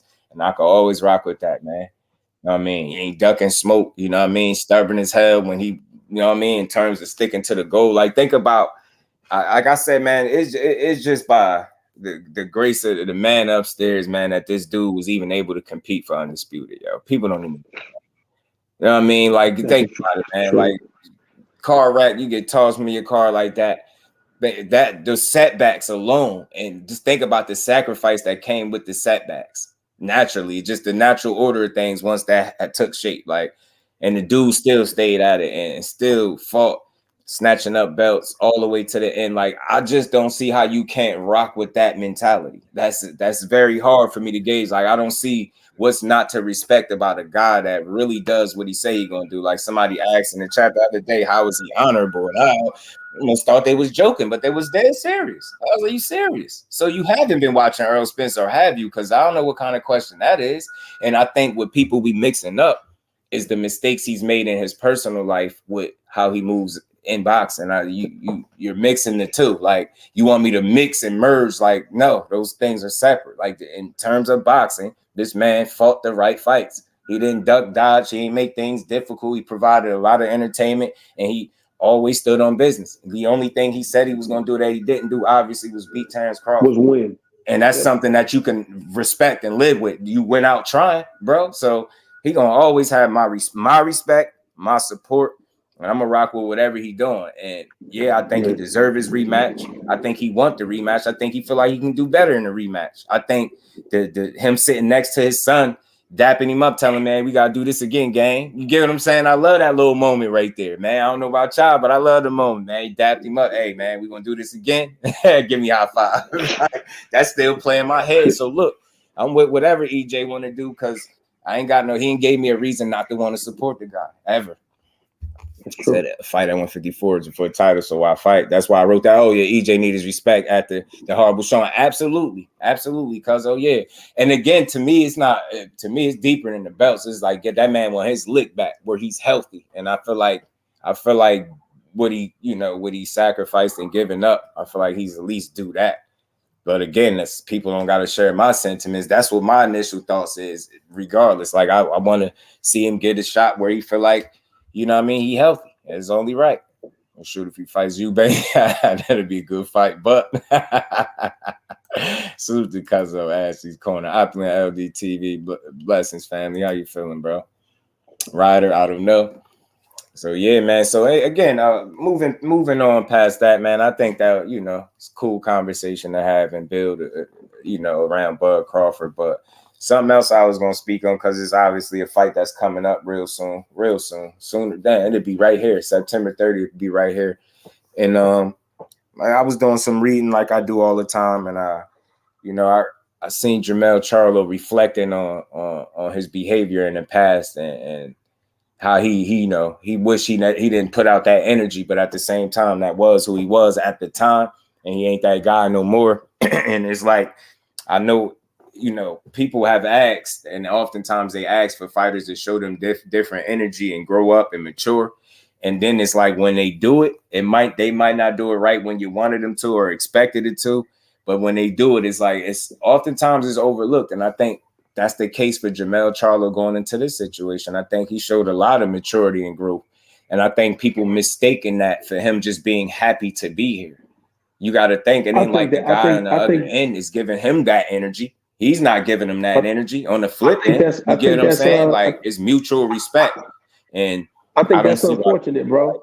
Go out his, you know, I ain't gonna say it's out his character, but why should he go looking for that if that's not what the guy is giving him on the other end? I don't see. Man, I figure that's unfortunate, bro, because for him to be what he is or has been in the sport, people aren't even giving him the room to grow up as a man. I mean, they want to see this ignorant dude yelling and cussing and talking crazy to Canelo. That's what people want to see, Brody. You know, they don't want to see the man grow up in front of them. They don't want to see that. Big B-Lo, what it do? And that's why I say, like, again, one way people was processing that is, oh, he's just happy to be here. And I don't know. I don't see that you know, that old Mel Charlo. I'm like, but you know what? But you know what? I'm going to say this too, because I am up here and I'm going to say this because I am up here and I am from Houston. What people don't know is the Jermell Charlo that you see on the stage with Canelo was him every day. That's him. That's him. A lot of people don't know that. A lot of people think he's an idiot, running them up, cussing everybody out, wilding out, this and that. That's not him. The Canelo press conference is him every single day, bro. That's him every day. Right. See, you know, a lot of people are from somebody that's from Houston that know he ain't just talking. You get what I'm saying? So again, I'm glad to see the growth.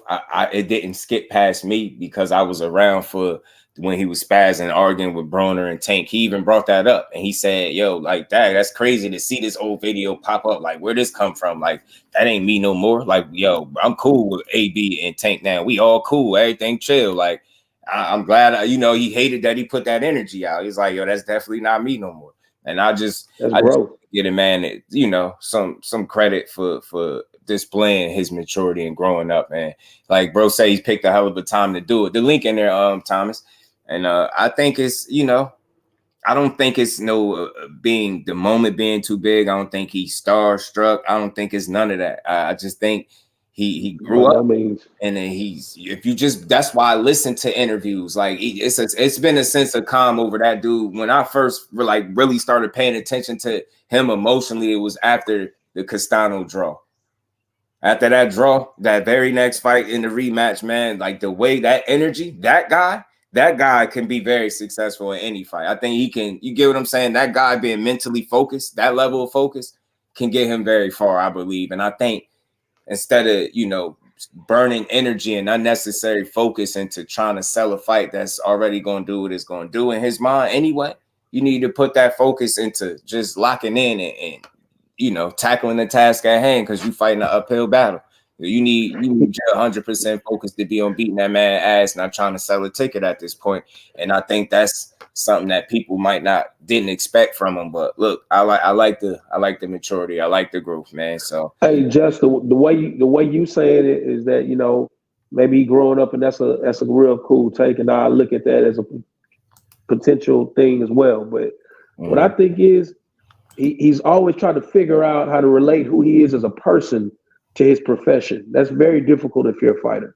The reality of it is it's very hard to be who you are in the midst of your profession as a boxer. And if he's found a way to do it, that's phenomenal. But I think people aren't even giving him an opportunity to be it. And then, you know, you hear people all the time, man, this dude's so fake and this guy is this. I heard a million people tell me that the Charlos are fake. You know, I being from Houston, I've heard that. The persona, the brash attitudes and this and that. And then here you go. You got opportunity to see who the guy really is. And now we kind of detracted from it. You know what I'm saying? It's never a safe ground, no matter who you are. You know, if you're gonna be the asshole, and then one day you go, you know what? I don't even need to be the asshole. I'm better than that, or I'm not that anymore. You're gonna have people to say, "Oh, congratulations," but you're gonna have people say, "Oh, he's scared." People gonna do that, right? You know, if you're the good guy, become him now. Though I just think the opportunity that's at hand, I would think like, and I think it's a willingness on his behalf that he wants suddenly. The more he said suddenly. He didn't suddenly become this. This is not an overnight thing. Right. You just said it just after that first fight. Right. With Castano, you see some type of change in his approach. It's not an overnight thing. And then you got to remember, the man ain't fought in how long? So you want a person to be whoever you saw them as a year plus ago, to be that person again. I mean, I dig it, but that ain't logical. That ain't logical. Sometimes people grow up. It's been a year since you've seen him in the ring. You expect to see the 33-year-old Charlo or the 34-year-old? Right. Well, you can't. Yeah. Right. You can't talk bad about this man for stepping up. And again, a lot of times we want growth, but we don't accept it and respect it when we get it. I know it comes. It's never gonna come exactly when you feel like it should happen. But I think the fact that he's done it at all is a plus. And if you really been paying attention, like it wasn't an overnight thing. I think it's just being magnified because of the fight is on this big of a stage. So naturally you like, okay, yeah, he gonna have that energy. So I get it. I get people was expecting it, but I ain't at all surprised by it, especially for a guy that is giving him nothing but respect on the other side too. So that's where I would be a little concerned if it was like dude going in and kicking up and you over here want to be cool, like then I would be concerned. But the fact that he done told this dude, you the better Charlo brother, you fought the better fighters. Canelo over here rocking you to sleep a little bit, Charlo. Don't fall for it though, man. You know, try to tell you the better brother and all that, man. Don't fall for it, man. Nah, but it's just been, I'm big on mutual respect. Mutual, key word, man. It's on both sides. And then I'm cool with it. I'm cool with it because you do all of that and you go out there and lose, and it'll be all for nothing. So you go out there, you know, with your respect, and you focus in the right way, got your mind in the right space, you can be successful. And I think that's what he needs. Clear head, you need to be focused. It's a big challenge ahead of you. It's a big fight. Biggest fight you're gonna have, man. You know what I mean? Biggest fight of your life. So it's real, man. Stand on business, focus up. You don't need to be distracted right now. I've seen somebody make fun of him doing yoga or something for this camp. I was like, man, y'all some weird individuals. But see, he didn't start off with it for the camp. He started off with it rehabbing that injury. A lot of people don't know that. He was doing yoga rehabbing that injury. Right. You know, I think anyone wants to see man wilding out. Yeah, I mean, I don't want to say necessarily wilding out. I think some people, not all, wanted to they wanted to see more of that kick up Mel Charlo. And I just didn't think that I realistically didn't think I was gonna see it because I didn't think Canelo was gonna give him the necessary fuel to bring that out of him. You heard him did say it. He like, now don't get me wrong, you talk, he gonna get right back at you. But like if that's not the case, man, he on chill time. He trying to win. Grab his bag, be focused up, beat this boy up, man. Going because you got a tough one. Salute to the queen, Miss Joette. And Canelo's not an idiot, bro. You hype this dude up, he mess around, come in there and knock you out. I mean, what I've been seeing is him trying to lull him to sleep. Yeah, that's why I said trying to rock my boy to sleep. Don't fall for it. Yeah. Don't fall for it, Mel. Don't fall for it, man. Try to tell you the better Charlo brother. We fought the better resume, got the better opponent, saying, nah, these skills, don't listen to that. Mute him, Charlo. Mute him. Turn the interview off, bro. He try to rock you to sleep, man. He ain't your friend. Go in there and take his head off, man. But I hope he really go in there and box and have the performance of his life. I really do. Me personally. Salute to Miss Joette. A little something for the grind. That's a lot of something for the grind, Queen. Appreciate it. And we ain't never got to box again. Well, right. well. I already been getting these bets, but now it's time for you to get your just due.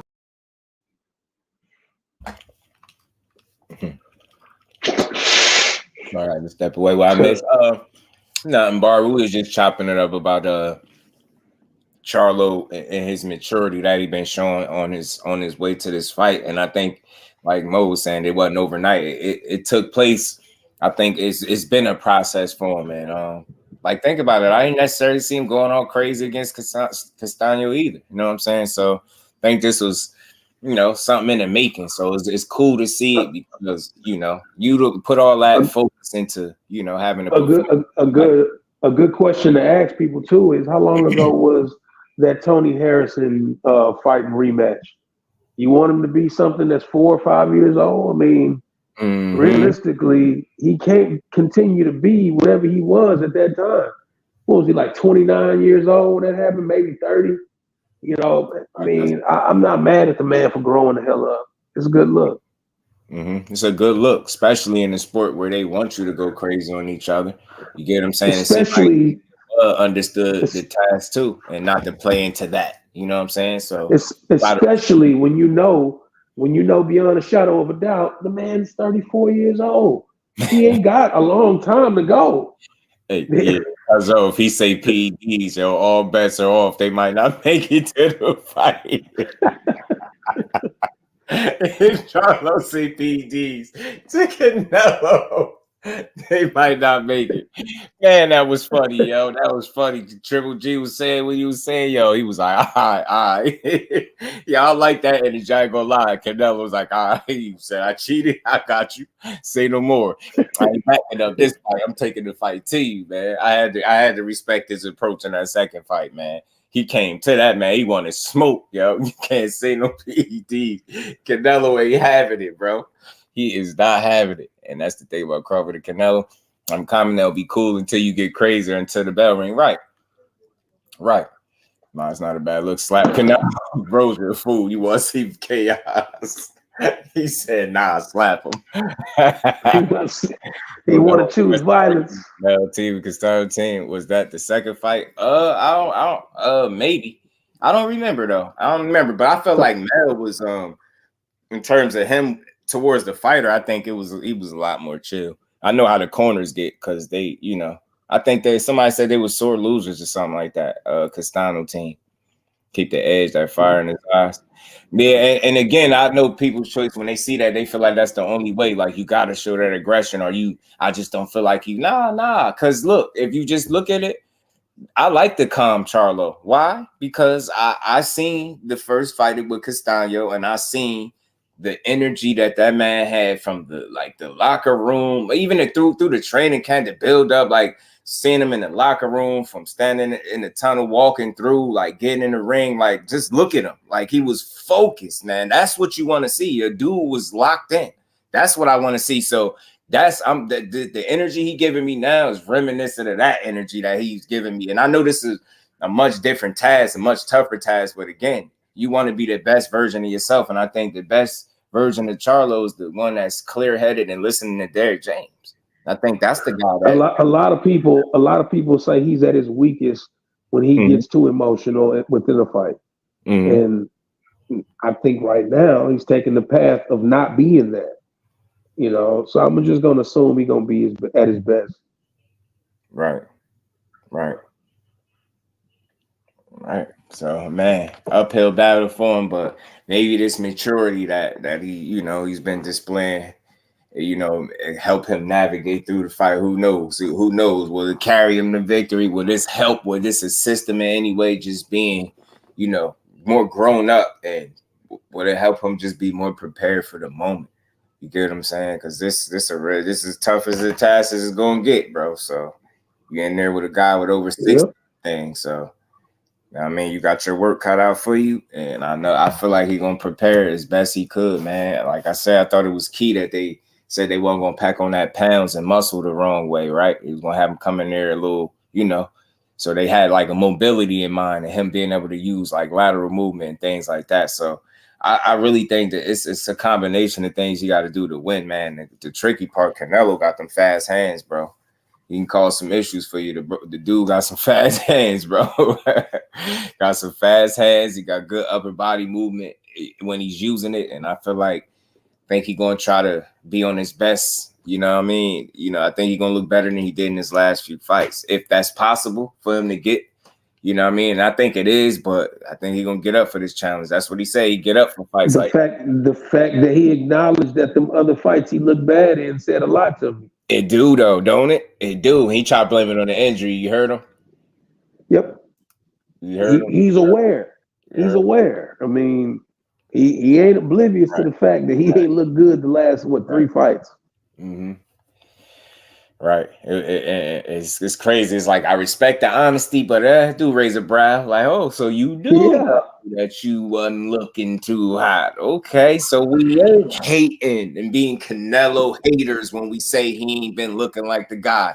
And that's why I appreciated it more, because when you sit up here and give honest assessments on certain fighters, they always deem it as hate. But what do you have to say? Is he hating on himself by saying Exactly. So that's not hating. That's a fair assessment. Like, especially if you've been watching Canelo through the years, bro, you know, when you seeing a guy slowing down, and he already, even at his peak, wasn't the busiest fighter in terms of throwing punches, right? But even more so now, I think he throws even less. And I think those are areas where Charlo can be successful. Like, not a guy, even though he brings pressure, it's not a lot of value behind that. You get what I'm saying? So, hey, bro, I think that what we seeing, it could be him slowing down, but I've always looked at it as Canelo has gotten lazy. That's what I always looked at it. I said that too, bro. I think because not necessarily that he's not capable. It's just I think when you've been knocking guys out, it kind of rolls your goddamn self to sleep. You know what I'm saying? And that's what he looked like to me. He doesn't look like somebody who's necessarily falling off, but more like he even got lazy in his approach. Right. You know, so I don't know if that's accurate or not, but I just know that that's what I see. That's how I look at it. I feel like, you know, his game be in them first 4 to try to catch you with something big. That's just how I be saying it. If he can do that, catch you with something good enough to make you think a little bit, you get you to the middle of that fight or the second half of that fight, he kind of got you tamed. Now he got, you know what I mean? He tried to, you know, land a few of those shots that have you was put something on your mind early enough for it to carry off into the second half of that fight. And I feel like that's where he likes to kind of coast and do the bluffing. And, you know, he's not busy fighting those little spurts and things like that. And I feel like that's the area where, you know, Charlo could try to take advantage. But I would, you know, I would love to see what his condition and how his conditioning will be affected with this added weight. That's a big factor. You know, and your mobility, if you're able to just move the same way you normally do. And I did read somewhere that he said, you know, the transition to this weight class has been difficult. And he said something about not liking the way he's been moving or something with the weight. I got to go back and find that. But it's like he said some things, you know, he just raised an eyebrow for a second, like, man, hope this ain't too tough of a jump for you. You get what I'm saying? Because I know his weight class is the reason, but that is the naturally bigger guy. You get what I'm saying? Being at a weight, and I know in fighting at the weight, performing at the weight is a little different. Salute the big dog Willie in the super chat. He says, salute just doing the diabolical ain't he cold. And we ain't never got a box again. Well, I already been getting these bet, but now it's time for you to get your just do. Hey, Brody. Who's that big dog? Big board, right, Barbara, right. Get a little bored and complacent. And what they say is hard to get up and run miles when you're sleeping on silk sheets, something like that. It's hard to get up and run miles when you're doing press conferences in your pajamas, bro. Come on, bro. Come on, wasn't he shirtless for one of them? Sometimes you don't even get dressed, bro. You said, did somebody tell me that? You don't even get dressed half the time, dog. Man, that's funny, bro. That is funny. But right, Barbara, yeah, a little bored and complacent. Like, and I think, you know, understanding that you're really in there with guys that you're supposed to be able to beat, just simply put. And that's where complacency builds in, where you're not challenging yourself accordingly and you get comfortable always having your way. That's what I think a bit of that is happening, along with the fact that, you know, them 60 plus fights catching up, kicking in with, you know, all the miles and wear and tear. And I've heard for a few years now about like potential issues with like his knee, elbows, wrists, things like that. And that just sound like regular wear and tear. And it's a blessing that the man got over, 60 fights and still, in a position to deliver. I forget how long he said he was going to fight. Oh man, I forget how many years. Recently he came out and spoke on this. It was surprising because I didn't think he would stick around that long, but he said it. Pat Bell, what it do, Brody? How you feeling, bro? And what it do, fam? Oh, all right, and in the back. PBC, if you're watching, make Martin versus Cruz next. Who we want to see? Pitbull Cruz and Frank Martin. That'd be fun. See, were you just talking about Canelo? Yeah. For me, this is where I would agree with you, but I would offer a little bit more. This is where fighters like Charlo and his brother and other fighters that want to challenge Canelo are making a mistake just because he's older. He's losing his speed and stuff like that, but his brain is still there. Like he can outsmart you in that ring. That's what these guys are. That's what these guys need to what's it called? Understand that just because Canelo's speed and power are not there anymore like it used to. Some of y'all y'all know how to push it, man. Let this shit go, man. Crush the legend, what it do, family? Man, let me go ahead. My bad, yo. Just keep cooking, bro.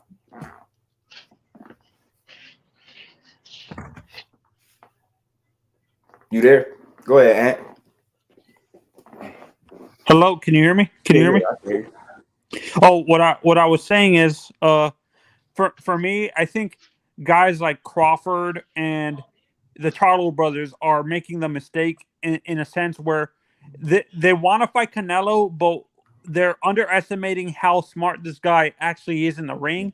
I understand his power and speed and athleticism is not there where it used to be, but that's that's when his mind and intelligence, his ring IQ and ring generalship inside that ring takes over for him, where it's second nature for him to understand where to place his feet and stuff like that inside that ring. But Ed, I got a question for you, Ed. Where have you seen that Jermell Charlo was underestimated by taking the fight? There was a few that this was a few when this fight was first announced. Actually, there was an interview that he did with a like 2 interviews where he actually said that Canelo's past his prime, that he would walk over him and stuff like that. Like, yeah, but what I'm saying is don't get marketing and selling a fight misconstrued with how a guy personally feels about his odds at winning a fight. I mean, these guys got to sell these fights. No, this is way before the fight. This is way before the fight was signed. Okay. Well, I got one for that too, Ed. How you know that's not his attempt to getting the fight? Like he did against Ryder. Like he did against Ryder had his nose. He had him looking like Rudolph, didn't he? Yeah, no, and I would offer pushback on that too. These guys, some of these fighters, in this same interview, he actually said that Canelo is past his prime and he's not as good of a fighter. Then he explain taking pictures with him and then disrespecting him in an interview. Explain that. I don't really care too much what fighters say. That's where me and you might. How you feeling? That's what me and you might differ at. I don't take every single increment of word that they say in every interview and post it up and say, "Look, he said that." I don't even think it matters. Half the time is either trying to get a fight or trying to sell a fight. I don't never give it any validity to. So you think I'm this looking is how too a much person, into it? I think so, but I don't think that a guy is going to even reveal to you his intention on a fight, as far as when he gets it or before he got it. I think a lot of that stuff is just to market himself or put themselves out, create the conversation that, I think about this. When he had the interview, I'm sure there was 100,000 people that said, man, he could beat him. Yeah, his friend. Yeah, most of those people are his fans that are saying that. But even if they weren't fans, even if they was a casual and they just seen that interview, they're like, man, there's some dude, he was talking crazy. I think he can beat Canelo. What I'm saying is, I think, I'm not just going to say you, because I'm not trying to single you out, but I think sometimes we read too much into what these guys say. Sometimes a guy is literally just running his mouth. Nah, for real. You ain't never thought about that. It's out just shooting shit. For sure. Yeah, no, but I look at, I understand what you're saying, but I look at it from the point is, I feel those type of comments seem kind of disrespectful, or you're like overlooking Canelo because of his age, and you think you can just walk through him. I dig it, bro. I dig it, but they're not playing chess. They're boxing. Yeah. They're not playing. It's not a tennis match. They're getting ready to fight. I mean, it's not running for class president. These dudes about to scrap. Yeah. So I mean, a lot of that plays. A lot of that plays into their profession, man. That's just what they do, brother. Right, and that's what I was trying to say with guys having such an issue with fighters talking to fighters a certain way. Like, let me find out boxing really soft, man. I gotta cue my AB clip up, man.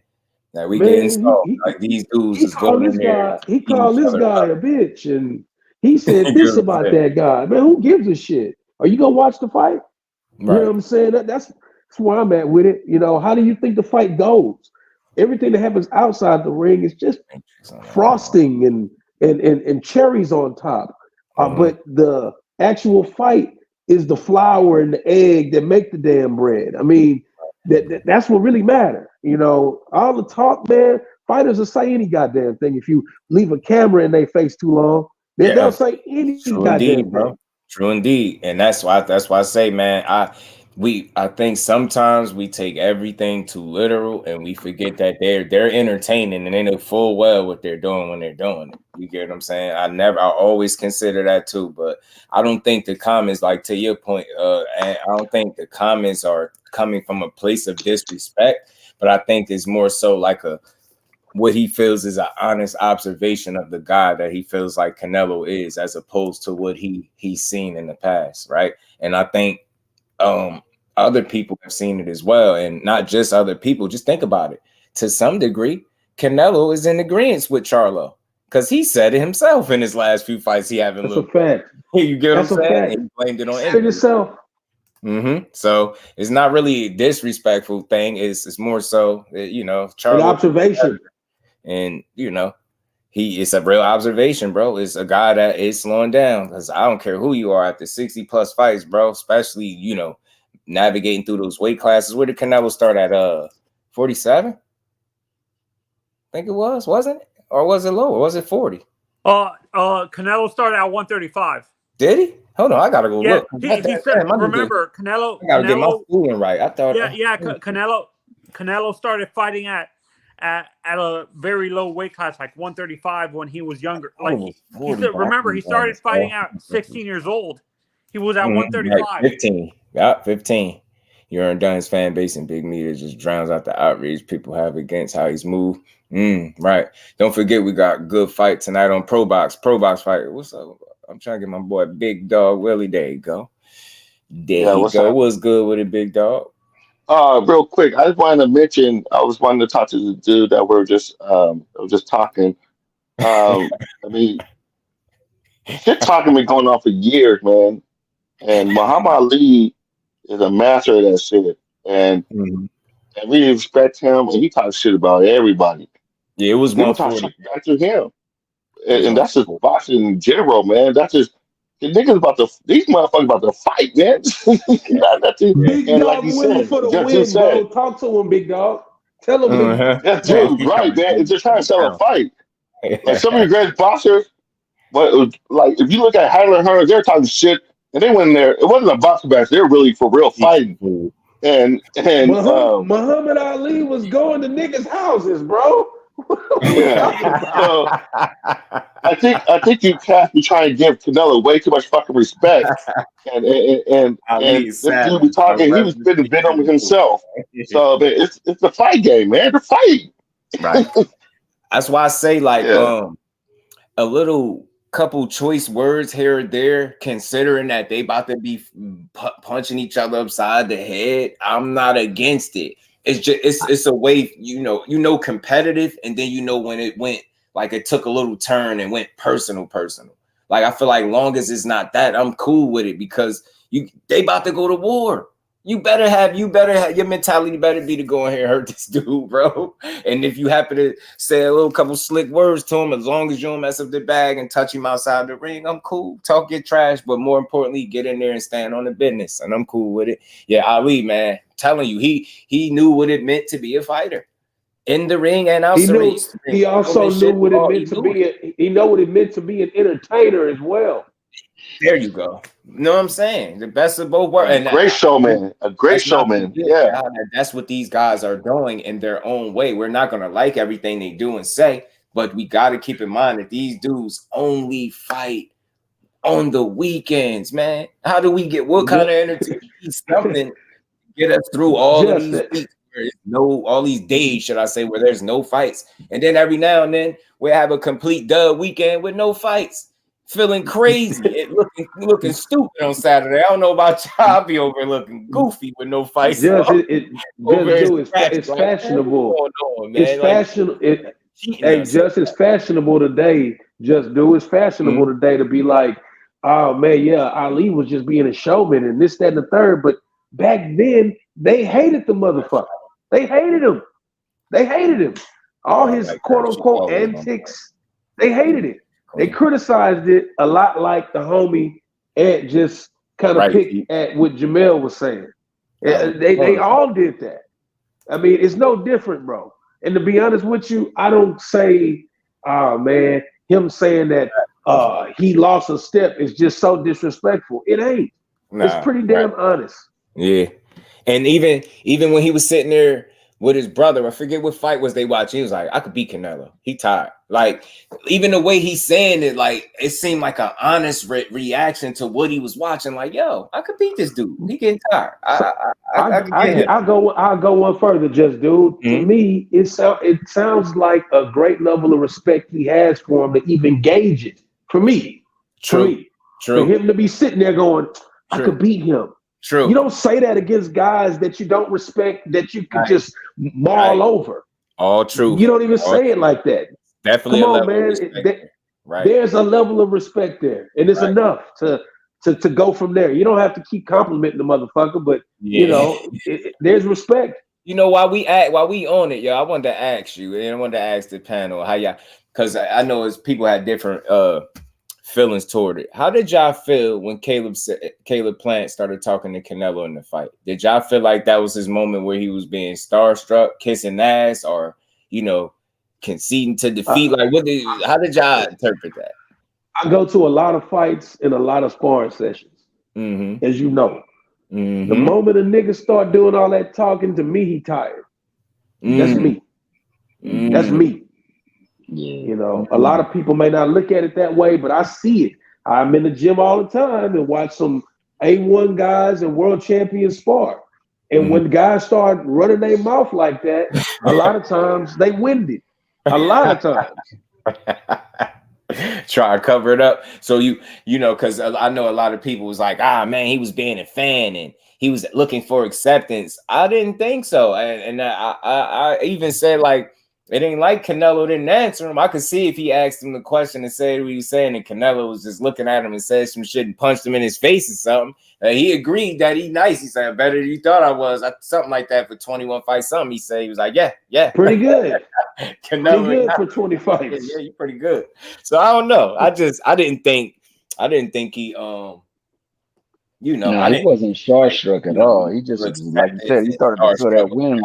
He's fighting. He was gassed, bro. Think about this, just dude. The fact that he was saying that shit, he wasn't throwing no punches. He wasn't. He was just standing there.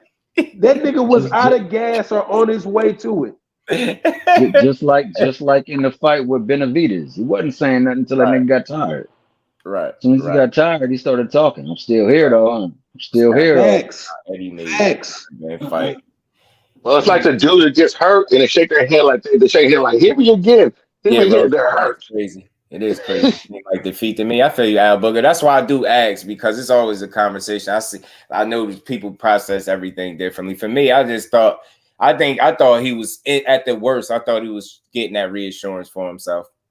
You know what I mean? A little bit. You know what I mean? Yeah. And then a part of me felt like it was exactly what it was. Like, yeah, like you doing better than what he expected you to be doing. And you just decided to speak. But it's like bro said, man, hey, man, you wasn't throwing no punches. So he was probably better than fumes. So let me if you go back and watch the fight, when he started doing that talking, you heard.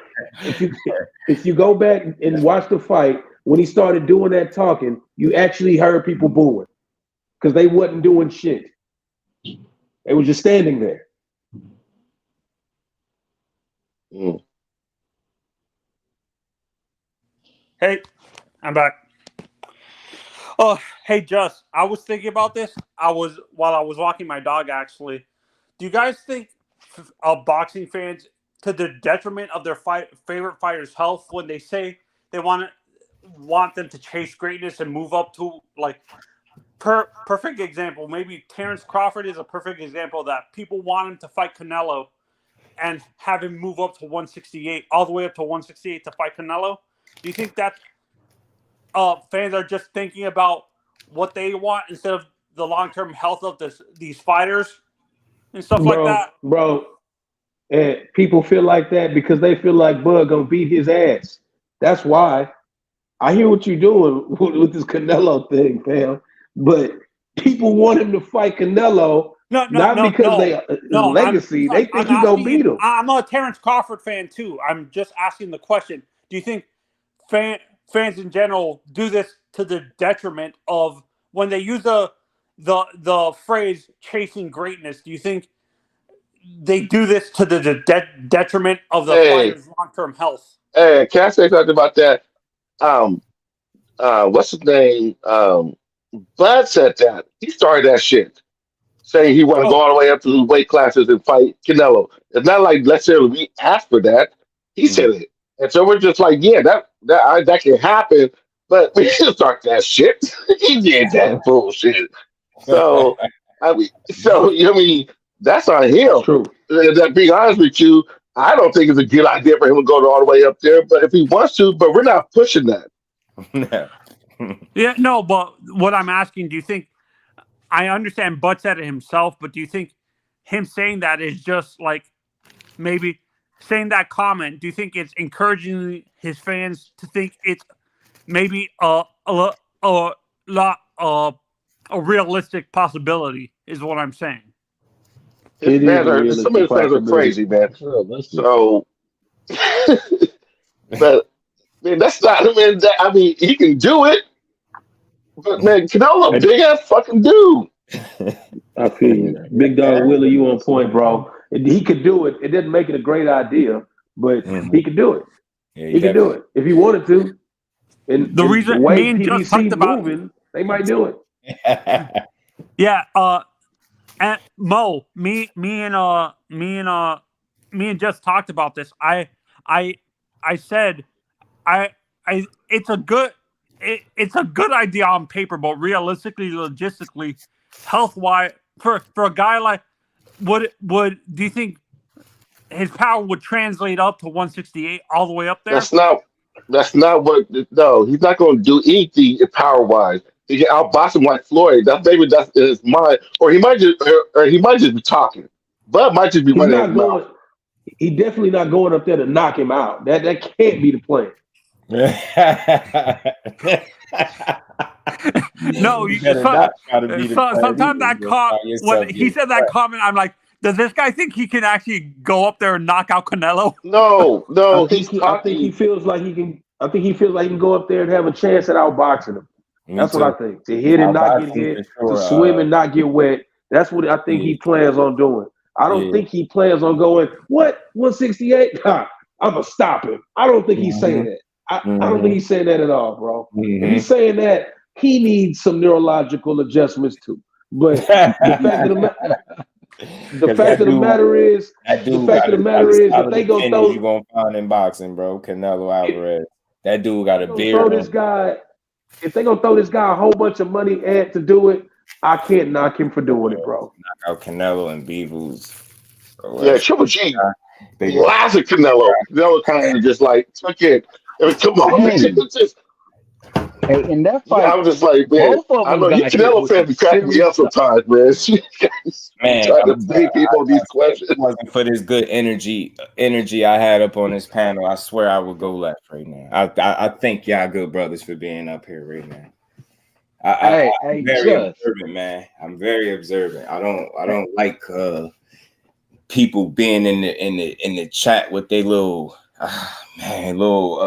like you got your man. You better put your big boy pants on when you come over here, man. What's going on? Pretty fair dude, man. Like to keep dragging the situation that's not that big, like you're gonna get an energy that you didn't expect from me. Yeah, weird. You know, in that Beaver didn't get in there to knock out Canelo. Yeah, he did. You know, in that Canelo Triple G fight, man, there was bombs being landed by both of them guys. I remember Canelo hit him with like an overhand square, and I don't know how Triple G stood up at Triple G got a chin though too. Triple G has a solid chin. Those are two of the greatest chins of their era, in my opinion. They got for real. Triple G went outside, bro. It's like Triple G's just crazy like that. I'm just saying. When you look in Triple G's eyes, man, so did the mystique of Triple G. You get what I'm saying? Bro, Triple G, when you look at Triple G, and he looks like a man that sells cookies, bro. He doesn't look like a very dangerous man, bro. He looks like a very nice person. When I look at these Eastern European fighters like Triple G, Bivol, and Baturviev and Usyk, when you look in their eyes, it looks like they're two tacos short of a combination plate, man. It's like there's nothing there. Realistically, there's nothing there. When I look at Triple G, I see the Mad TV logo. That's what I see. The Mad TV logo. I said that's what Triple G look like. The Mad TV, man. We've been saying that for years. No, I'm talking about a prime Triple G. I'm talking about a prime Triple G. When you looked in his eyes, it looked like there was nothing there. Like there was something missing in his brain or something. Triple G never answered a question, bro. His interviews funny as hell, bro. You asked him, he never answered. COVID was like that too. Sergey was like that too. Weird like that too. He never gave you a straight answer. Sergey's just a dick. I'm gonna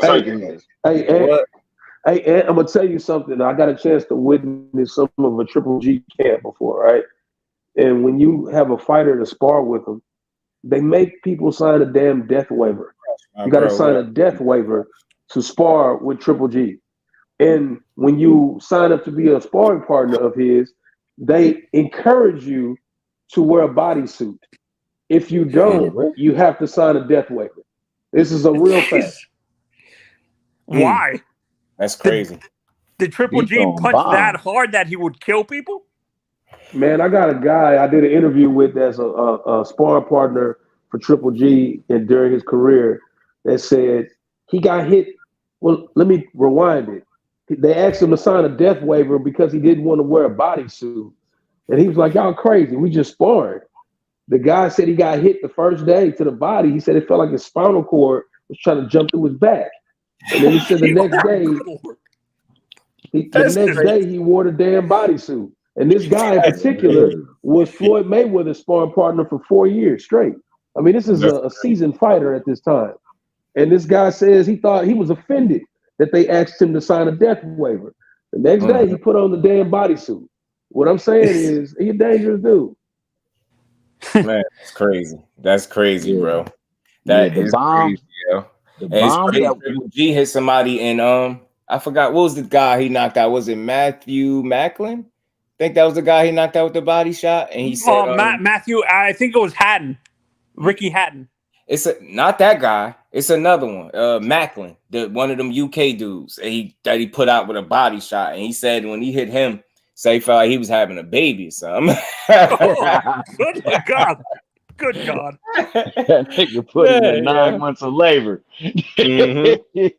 And you know he don't even know what it feel like, but the fact that he compared it to that, you could just imagine how he would think that it felt like that. I'm like, yeah, punched the life out of him, man. I think it was Matt Macklin was his name. I'm gonna go pull him up real quick. I know it's him though. It's the Macklin guy. Was it Conlon? Was it? Yeah. No, it was Matthew Macklin, like Irish. I know Hatton. Macklin. I know Ricky Hatton, brother. Matthew Hatton. What's his name? I'm gonna find him real quick. Where you go? Not him. Yeah. Triple G to me. That was in 2013 when he knocked him out to the body shot with the body shot. 2013, Matthew Macklin. That was him. Yeah, he did him bad, boy. Yeah, no, I saw that. I saw that. I'm like, it looked right. When Macklin stood up, it looked like he was about to throw up. Yeah, he That's was. How hard. He said he was about to have a baby or something like that. He punched the soul out that man. Punched the soul with that UKAD. What y'all think about y'all boy Conor Benn coming back, man? Conor Benn coming back. He on the Hitchens card. Oh, what? That's this weekend. I don't know how they did that, but they done it. They done it. He's coming back. He's coming back from his suspension. Yeah. They done it Frank because Warren they've already he had some words on it. He said, if Conor Benn ain't juicing, then he need to go take the hearing with UKAD and stop BSing. Frank Warren. The reality of it is, ever since in his situation, boy, he been speaking. They sunk a lot. They sunk a lot of money into Conor Benn, bro. And objective today is to recoup it. So regardless of failed drug tests and UKAD and all that, I feel that. I agree. But I'm just looking at it from the lens of I don't know, Eddie Hearn or somebody who's going to profit off of it. They only looking at getting their money back out of this investment. Makes sense. Makes sense. Who's on the card with? Fighting against Jeff. Just you there? Anybody there? Yeah. Anybody know who Hey Thomas, did you see that fight with feels like it's been ages since Ben has been in the ring. Yeah, it been a minute, man. He's fighting some guy that we don't really know. Let me pull it up. Let me see if they already. Is it a local? It's probably a local British fighter. This guy, they're getting the destroyer. They're getting them back in that ring. I like to see people continue their careers, bro. I hate to see what happened to him. Rodolfo or Orozco. Oh, yeah, I know. Rodolfo Orozco. I know who you're talking about. There you go. Him. That's who he fighting. Yeah, 32, 3-3 with 24 KOs. Ain't Jessica McCaskill on his card too? But I'm kind of about to get him another knockout, probably. Jessica McCaskill on that card too, ain't she? Jessica McCaskill, ain't she on that card? I believe, she is 32-3. Okay, right. 32-3. Did I say 33-3? Yeah, 32. For you guys, who was the worst knockout this year so far that you've seen? Fundora by a long shot. Yeah, Fundora. No, mine was that shit should have happened. Yeah. Crushing Rodolfo Orozco. Yeah. I'm gonna say the fight with my knockout was the Jesus Ramos one. How he beat down Joey Spencer. Yeah. Jesus, that was horrible. They saved Spencer from a devastating ass whooping though. Like, man, they saved him, and I'm glad they did. He back at it. That's a strong kid. That's how I know. Yeah, it was. Seeing him fight live, I will never forget like the way his punches sounded, even the ones that his opponent was blocking, bro. And I was watching the fights. I seen a few fights before his came on, but it was at lighter weight classes. He came in there, he had 54.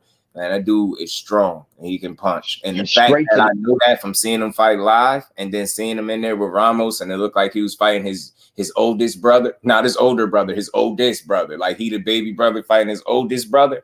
Yeah, what that looked like. He punching him and nothing you punching him with is doing anything to him, and he just wear your ass out round after round. I was like, sheesh, who suggested? I think that was bad matchmaking, to be perfectly honest. But then I don't want to see that because, you know, PBC is sink or swim kind of with them. But I just don't think the level of competition that he was fighting, you know, you go from that to Ramos. I felt like that was a significant step up, and you've seen it, how it played out. I was like, dude, no, that was not the fight. I don't know why they gave him that tough a fight, but it is what it is, man. Who's worse, Sir Yerbo or Spencer? What beatdown was worse? Who? The Yerbo said what beatdown was worse? The Ramos. Oh, I know what you're talking about. Dudes, because he was in a coma. You talking about the dude Morrell beat up? Yeah. Yeah, that was brutal. And that was bad. He was bad. That dude went to the hospital. Yeah. I like Morrell. David Morrell cried after that fight. David Morrell cried after that fight when he found out what he did to Morrell's psyche in the long run. Mm-hmm. I hope that thing doesn't affect. It won't. It won't, bro. He a different kind of animal, bro. No, the reason why I said that, there was a fighter that killed someone in the ring, and it basically destroyed his career. I mean, it ain't gonna destroy his. It happened with Kovalev too. Somebody passed away that he fought in the ring too, and I remember he had a fight on like the date of when that happened or something like that around that time, and he said, you know, it plays in his mind a little bit, but it, you know, obviously didn't affect him enough to the point where he couldn't perform. And you notice same thing happened with Matthias. You know what I'm saying? So. Yeah, you got so real Mathias killed someone in the ring? Yeah, the dude, what was his name that passed away? Dadashev, ain't that the fight that he had where the dude passed away in the ring? I believe so. I think it is Mathias. Subriel. Let me make sure. I don't think I'm tripping though. I don't think I'm wrong. Or was it Lucas Matisse? No, it wasn't Matisse. Matisse, my God. I used to like watching Matisse fight. He was a hell of a fighter. Maxim Dadashev. It was Subriel Matthias in 2019. Yeah. Oh, I remember that fight. That was on Showbox The Next Generation, wasn't it? 11th round. Yeah. It was a Showbox fight, if I'm not mistaken. Let me double check, but I think you're right. But going back to that knockout of the year, man, clearly in my mind, that Fondura. Right. Ooh, man, he hit him with a clean 3-piece combination. It had him full. He ain't want no more. He set him up. Man. It like the first one just had him stunned. Like he just was stunned, like on pause. Thomas, it made me mad, Thomas, because that was him. Hey, Thomas, it made me mad, bro, because I was hoping Erickson Lubin would have done it, bro. Oh yeah, me too. You know what? Lubin was on his way to getting it too, and then he changed everything. Just took too much damage. Took too much damage. He did. He stood in the pocket way too long, and he just allowed way too many, you know, uppercuts to land. Unnecessary shots. Yeah, he was taking his injury wasn't as bad as it looked, though. He was saying it. He was talking about it. That's a tough dude, man. He getting right back in there with Ramos. Sheesh, man. Damn it, man. He didn't want to stop the fight. He still wanted to run. I respect the hell out of Erickson Lubin. I like him, man. It's a tough dude, yo. And you know he ain't turning down smoke, so much respect to him. I think, another fighter, who was it? Was it Charles Conway? Man, you remember the Rocky Dennis story? Dude, what didn't he fight Patrick Day? Wasn't that Charles Conway? That fought Patrick Day. RIP to him as well. Like a couple of these dudes had these situations in the ring, man. It's crazy. Rocky Dennis. Yeah, the movie. Yeah, that's how my man Lubin was looking, bro. Like he had the mask look, man, where it just was like Rocky Dennis got that facial bone disorder, and it looked like Lubin had that shit. It looked like he had that, bro. Facts. And he still was. He's like, "Don't stop this fight. I got this." Right. I'm like, "Yo." Right. And they went to war too in that fight. And me and Just talk about this. Sometimes the trainer and the referee need to. I understand these fighters want to continue, but sometimes the referee and the corner need to protect these fighters from themselves because they want to prove they can deal with the punishment, but it's not a smart thing. He blew his nose or something too, which is a no-no. I believe he did that too, and it made it even worse. Over there in the corner. my funniest knockout, I always bring this up, is the Zab Judah thing where he stood up and started saying the weird shit to the referee. Yeah, it almost looked like he got up and said, "Did he just put me on the ground like that?" Zab looked at the ref like, I ain't gonna lie. The way he got up, looked at the ref and said, "And that's why you don't play with matches." That shit was crazy. Mm-hmm. He just looked crazy as hell. When like this, he definitely redeems himself for sure. I know SUBRIEL Matias has some comments on TEOFIMO too. I'm just moving through some of these topics I had in my description. I see he said TEOFIMO. Mo, said he not impressed with Teo. What y'all think, man? Good fight if they can make it at 140. Teo Matias. Man, I think Teo has better boxing skills than Mathias. I know Teo got better boxing skills than Matias. I'm about to say, I don't want to be disrespectful to Matias, but he's a good fighter, solid fighter, strong, come forward, all that good stuff. But I think people are slightly overrating him because of the style. They're so in love with the style and his tenacity. I think they're forgetting that we're being honest in terms of boxing. He's limited.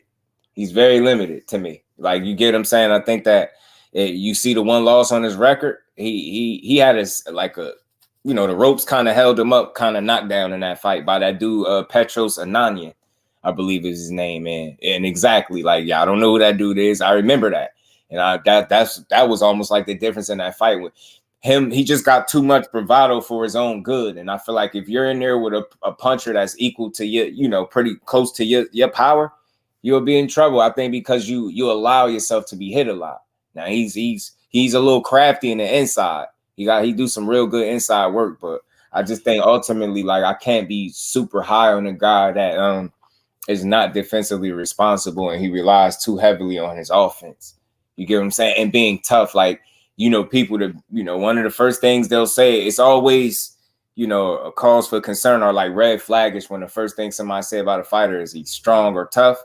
Like, though those are good qualities, but when you're speaking about boxing, Mathias wants to be carried on the shield. That's his style. That's the thing, and although it's it's effective, but you're gonna run into somebody, I believe, that can give you what you're looking for. That got enough power to you get hit enough, like it ain't gonna be good for you. Like Petros Ananian to me is not better than a Regis program. You get what I'm saying? How about I think the better matchup for me, matchup for him. From the game plan against Fundora, right? For me, I think the better and the better matchup for SUBRIEL maybe. I'm not saying I think it would be against Devin because Devin doesn't really have that type of power. Like, he has power enough to where you can second guess yourself, but it's not power that it's not a power like a guy like Mathias is going to respect enough to where he's get back up and stuff like that. Yeah, it'll be an interesting fight because it'll be a matter of if Devin can keep Mathias off him and out his wheelhouse, or can Mathias stop Dev from outboxing his head off? Because that's exactly how that fight will play out. He's not going to try to bang with that dude at all.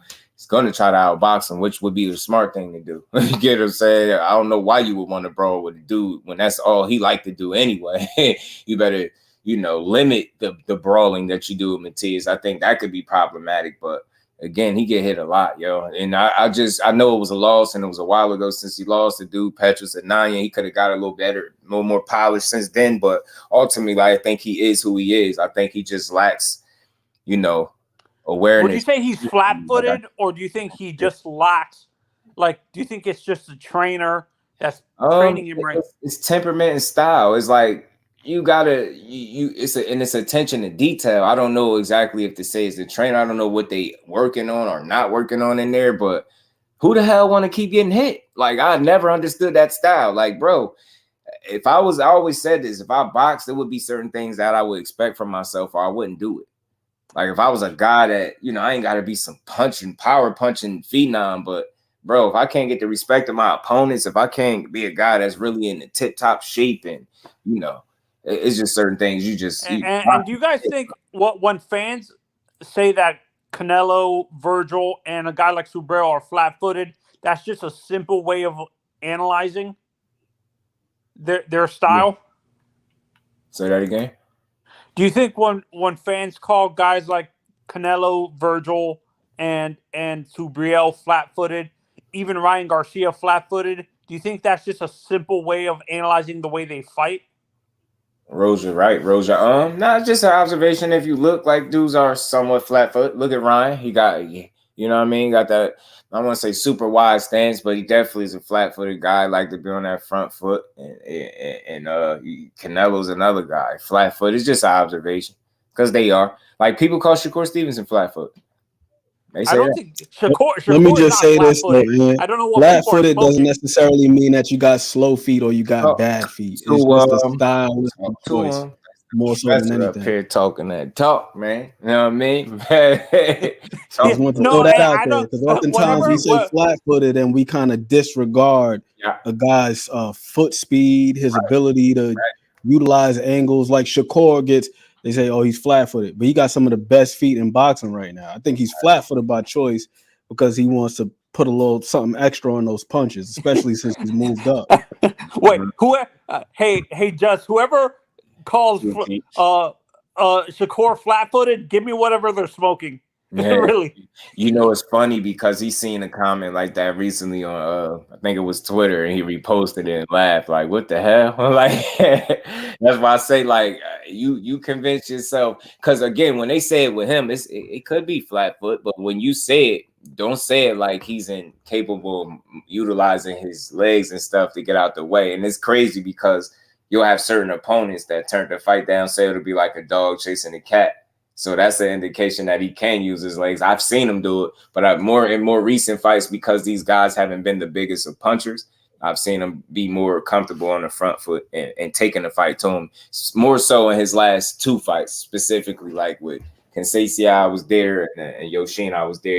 He pretty much treated both. He did it with Valdez too, didn't he? No. See, no. Valdez was able to keep him a bit more honest. Now he did it in spots, but not like, with the same level of comfort that he was doing, with Conceição. Like, he really was comfortable fighting that dude in the pocket coming forward. He wasn't concerned about what that dude was throwing back. And I think Conceição got a solid punch, but he was just in his bag. Like, he defensively just hard to deal with. And that's why I got a lot of confidence in him. He just makes it very hard for you to hit him. And seeing it in live time, like, I can't tell you, I enjoyed boxing a lot, bro. I enjoyed every fight, not just his, but I enjoyed that knockout win, because I was thinking, more so he gonna embarrass this dude, beat his ass pretty good. So we get a later. So with Shakur, when you hear his punches, do they sound different? Like when you heard a guy like a Ramos, when he hits you, do you actually hear it? Does it sound different? Now, all right, I'll say this. Now I know he ain't punching nowhere near like them guys, but I get what you're saying. But let me say this. It's a good thing that I was at his last two fights because they were at different weights. You get what I'm saying? One was Conceição, one was Yoshino, right? One was at 130, one was at 135. What I specifically remember about the Yoshino fight was the punches that he was landing. I could remember hearing them very well, like sounding off like in the arena in terms of, the thud, like you really was hearing that, and as opposed to 130. I feel like he's a bit stronger up there. Not saying he's a puncher, but I think he definitely got some respectable power, some stinging power. Like, I don't think he gonna be a concussive puncher, but I think that's a guy with the, the timing, speed, a combination of different things, punch placement that's not a guy you want to keep constantly hitting you over and over and over again. Like I was seeing him breaking Yoshino down slowly. He was hitting him to the and body. that's also a guy that you don't want to get hit by anything that you don't see coming. I think that's what makes Shakur especially dangerous. Right. And I think that's also why he's elected to stand in the pocket a little bit more. And again, it's like you got to watch the subtle movements with the footwork. It's like the small step here, the small step there. The pivot to this angle, stepping around, like very educated feet. You know what good fight I could give you to look at, and if you ain't seen it or you ain't watched it in recent memory, where you go look at Shakur feet and how he you know always in position. Go look at the fight with Christopher Diaz. Oh man, is there a fighter? Is there a fighter like with the feet, bro? Man, besides Tank, is there a fighter at 135? You guys think Shakur? Like Shakur specifically can't be doing that front-footed thing. Sure. Like I don't think that there's anybody that he can't do it with, because the thing is this: Shakur doesn't just use his legs defensively. Mm-hmm.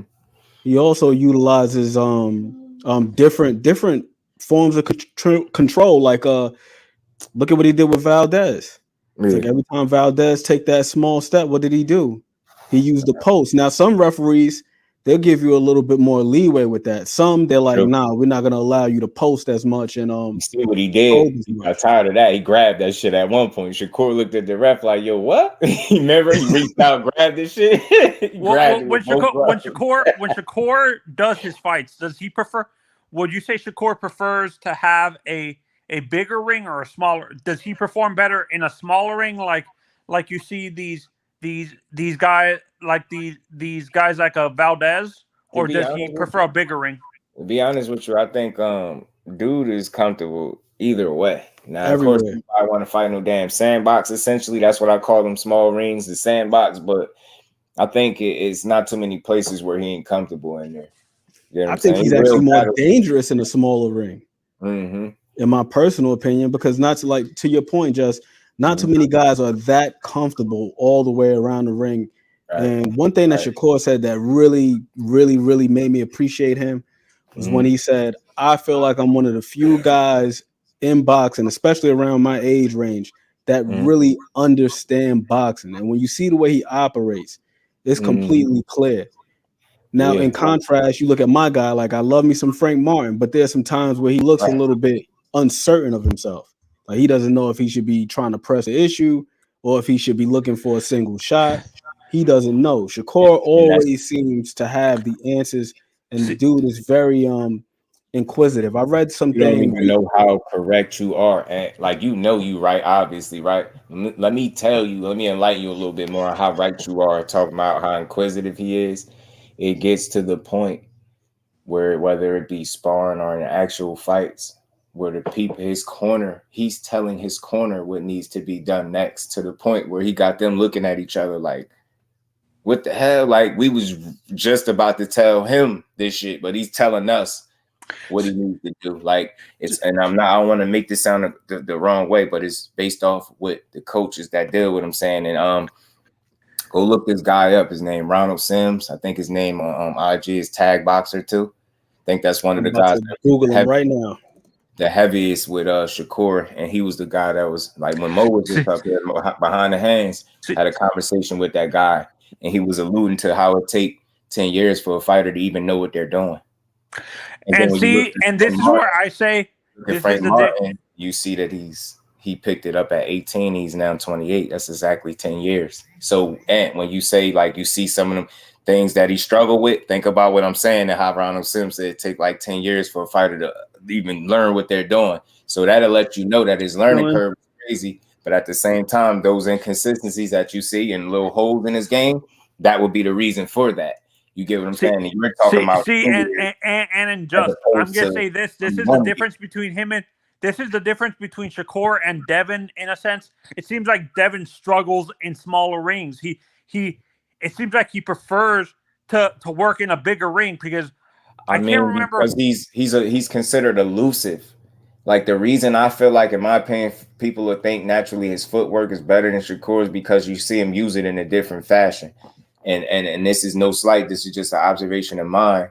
he's not as creative defensively as Shakur. Shakur can also use the legs and maneuver around the ring to get out of trouble the same way Devin does. The difference is when he decides that you can't hurt him and he's comfortable, now that tactic goes from that to you. He's closing the gap. Now he's coming to you and walking you down, still making you miss in the pocket. Whereas I've seen Devin do that and be successful, but I've also seen him pay the price for it and get hit with substantially more like left hands or just single shots from trying to be more on the front foot. I think that's what makes Shakur very good, because he, that's what happened against Clip. He still can make you miss at around the same clip. It's still very hard to get, those shots off. And I just hope he continue to work, stay sharp on that in that regard, because we know what Floyd taught us: the less you get hit, the longer you last. I think and that's what happened. I think that's what happened with that's what happened. That's what happened with Devin against Vasily. It seems like he was getting hit with unnecessary shots because he was going on the front foot way too much. It seems unnecessary, but that's just really who he is. If people are being honest, if you just look at the fights that he's had against southpaws, he's susceptible to left hands. That's just what it is. Like, so when I do my homework and I see that that's an issue, if I see that at home, not being a boxer, a trainer, or in his team, you think they don't see it? So they can say what they want in public, but that's another reason the fact that I know that there's tape out there that would suggest that he has a tougher time with southpaws. It's just what it is. I want to be fair to him. Like, he's still undefeated, obviously, right? But he has a tougher time, meaning they're able to get off on him more than these orthodox guys. And for that reason, I know they know that, and you're not going to take no fight with another 35-pound southpaw, whether it's Tank or Shakur at 35, where it's very dangerous. That would be a bad business move. It's not nothing to do with ducking. It's about being smart. And that's what people always consider that. I know you would like to think that your favorite fighter wake up every day and he's going to his team and the people, his promoter, and saying, "Hey, man, give me the best guy you got every single fight." But that's not the reality. And I just hope people truly understand that. And I don't think boxing will be what it was if everybody was doing that. It sounds good, but again, where does that leave room to be properly groomed and tested and developed? Where does that? It doesn't leave a lot of room if everybody's just fighting all the killers right out the gate. So a lot of times when people be saying, and that's a question, let's say it's too premature. Dudes, nobody should be saying a guy's not fighting nobody with under 10 fights. That sounds crazy. The dude just start boxing, really. You get what I'm saying? Like in the professional ranks, like that. So just and this is where, for me, with Shakur, since he's a southpaw. So with Shakur, let's say hypothetically he gets a fight with Vasily. How does, being that he's a southpaw and Vasily's a southpaw, can Shakur switch over? Is he just a natural left-hander, or could he switch to orthodox too? Now, I can't say that I could remember seeing him do it, but I definitely would think he's definitely a natural southpaw. That'd be a hell of a chess match. I just feel like the timing of it would make it more in Shakur's favor. It's not that Vasily is without the skill to keep up or anything like that. I think ultimately, the power is not there for Vasily anymore. Fight if you're on your way out. I don't think that's a safe fight. I don't think you know what I'm saying. And considering that, I ain't surprised that Loma didn't take it, because you just went off a loss. That could very well be another loss. You get what I'm saying? And I know Top Rank Bob Arum probably looked at it like that too. Back to Just. How did Loma look against a former sparring partner that had familiarity with him, and Jermaine Ortiz? Man, Jermaine Ortiz was on his helmet, bro. Well, so Loma know what that work is like. Mm-hmm. Yeah, and this is why I'm saying the fight after. His mistake was sparring with all these dudes. Yeah, and this is where, if it happens, like I'm thinking it happens, because I've been saying this since the beginning. I honestly think Navarrete is moving up to 135. I honestly think with the past few interviews he's done, he's talking like it's not that he can't make 130. I think he wants to fight Shakur at 135 permanent. Like I've heard him speak about it and say he's willing to take on the challenge. But I'll say I will welcome that fight any day of the week because it'll be a different style from what Shakur has been in there with, right? Different styles only sharpen you up. Not saying you can't deal with it. Awkward style, I think, affects Shakur the most. I'd be interested to see how he'll deal with a guy that throws that many punches. But again, just watching Floyd through the years, and if you've known he's been in there with everybody. He's been in there with guys that throw a lot of punches per round. Like we've seen it with Maidana. The thing is, Floyd understands distance and range control just like Shakur do. You get what I'm saying? And I think that's how you neutralize the punch output of somebody that, throws those 70, 80, 90, even 100 punches around some of these dudes like a Williams Zepeda. I think you don't find yourself in the fire that often for him to get off those combinations. And that has a lot to do with controlling the distance and range. The difference between a high output guy like Valdez and Navarrete is Navarrete adds the awkwardness with the high punch output. How do you think a Shakur would adjust to that awkwardness that Navarrete throws with, though? Yeah, the awkwardness is what it is in and of itself, right? Because I'm pretty sure, more times than not, he sees those conventional fighters. But I'm pretty sure, given his experience and his pedigree, he's seen his number of somewhat awkward fighters. Again, it just always points me back to the defense. He's just so understanding of, where he needs to be and what moves to make to get out of the way of punches. Like, it's just simply put, he's a master at doing so. So I think, again, half of neutralizing that punch output is not being in the punch range where he can get off on you like that.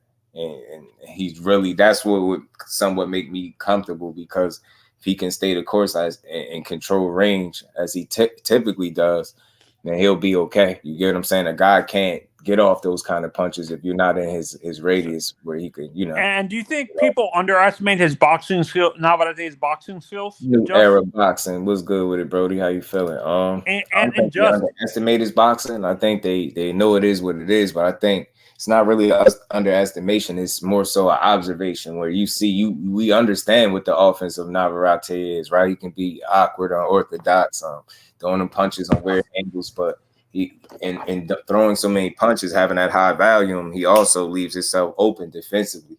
Whereas a sharpshooter would be able to take advantage of that. The reason why that wouldn't work, Valdez was unable to take advantage of that because he didn't understand that you needed to punch in between those combinations and make them meaningful. He did it in spots, but he didn't do it enough with any consistency. And I think that would be the difference. Shakur would be able to establish himself. Did you see Valdez's face after that fight? Yeah, I did. Valdez's face is always right, though. And I'll say, too, to build on your point, Just, I think another thing that Shakur is definitely not going to do is throw the same exact punch time and time again, expecting different results with no type of setup. This dude was just winging the left hook. I'll say this, though, to answer your other question, though, Anthony. I don't think that Navarrete's boxing skills are understated. Like Just says, they are what they are, but I do think that his IQ, his intelligence, is a little bit understated. It's like how that's what I meant to ask. That's what I meant to ask. Delivering the punches, like from the awkward angles and that thing, like how he's getting them there. It's like how he said. It's the same thing with like Deontay Wilder. It's like that dude's technique may not be the greatest, but exactly. You can't question the man's IQ based on the fact that he's able to deliver the same punch time and time and time again. Right. So definitely he has the IQ, but the technique just is what it is. It's a little bit sloppy. That's the question I meant to ask. Do you guys think his IQ is understated, not his footwork? I don't think it's understated. And if it is, I think it will kind of be on him because of how his approach to fights. And again, when you're being offensive buzzsaw, naturally you're just, you're abandoning your defense. Your offense is your defense to a certain extent. And I feel like you can get by, in a lot of fights like that. And it's a lot of guys that still, because you throw that many punches and stuff, you will still be effective and get them fits. But somebody at a higher level, your offense need to be your offense and your defense need to be your defense. At the elite level, you one can't save you from the other.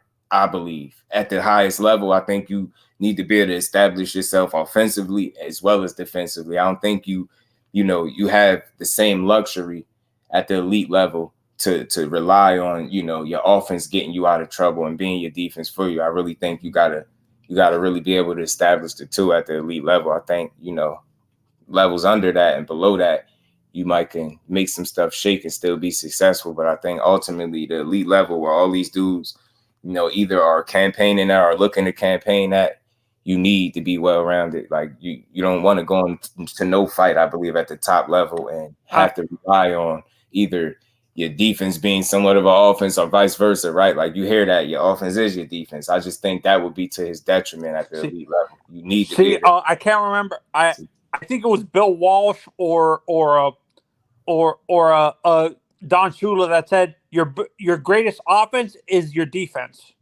normally. And you know what? And I can go with that before I can go with that before I can see somebody trying to allow their offense to be the defense for them.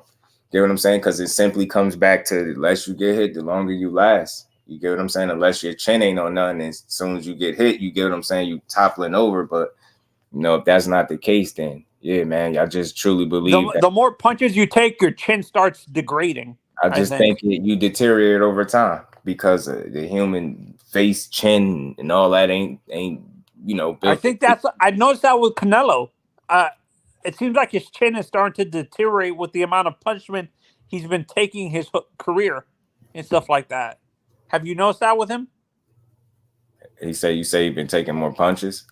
Yeah, no. Like, do you think it's not that he's gotten knocked down the past few fights? It seems like he's wobbled a lot easier the past few.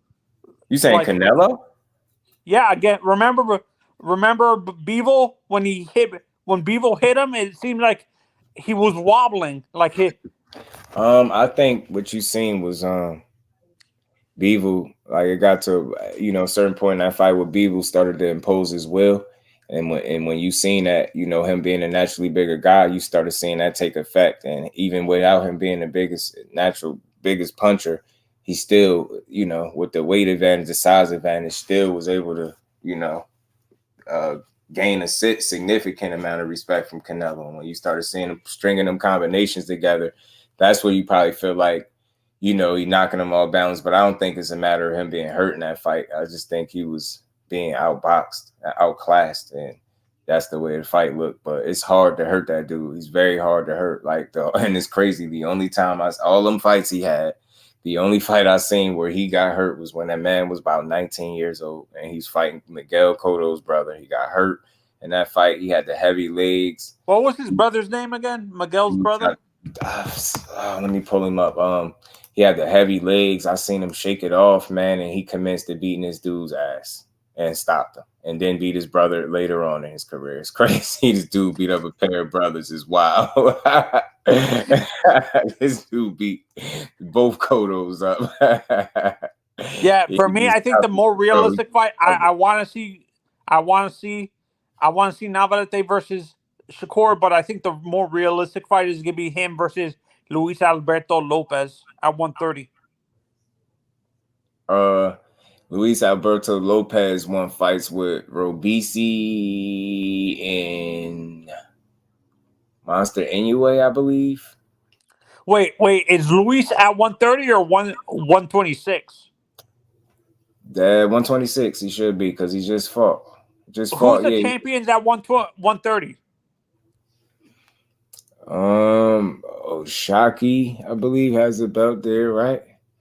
Oshaki, who won? Was it? He took that from. There's a Mexican kid that has the titles there. I can't remember his name now. 130.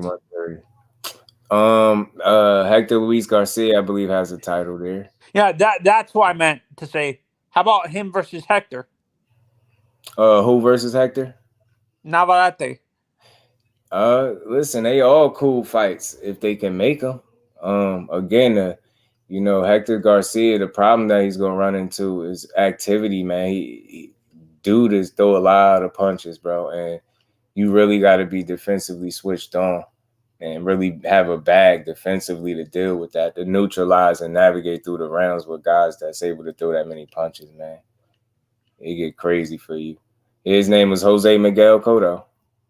Oh, oh yeah, I remember that. I remember that. I think Canelo just beat him down the rest of the fight, right? Yeah, Cotto, he dropped Cotto in the second round. Cotto hurt him in that fight as well, and then he ended up stopping Cotto in the 9th out of a 10-rounder TKO. And then that was he beat down Miguel too? That was in 2010. Then in 2015, 5 years later, he beat the brother Miguel Cotto. So he beat Jose Miguel Cotto first, and then 5 years later fought the other brother and beat him unanimous decision 12 round. He ain't beat Cotto down though. I still remember that fight. I never thought he beat Cotto down. And I remember I was rooting for Cotto in that fight. I ain't gonna forget. I remember that. I started with rub me the wrong way with Canelo was, seeing how handily Floyd beat him and he's still getting a majority decision. I thought that was crazy.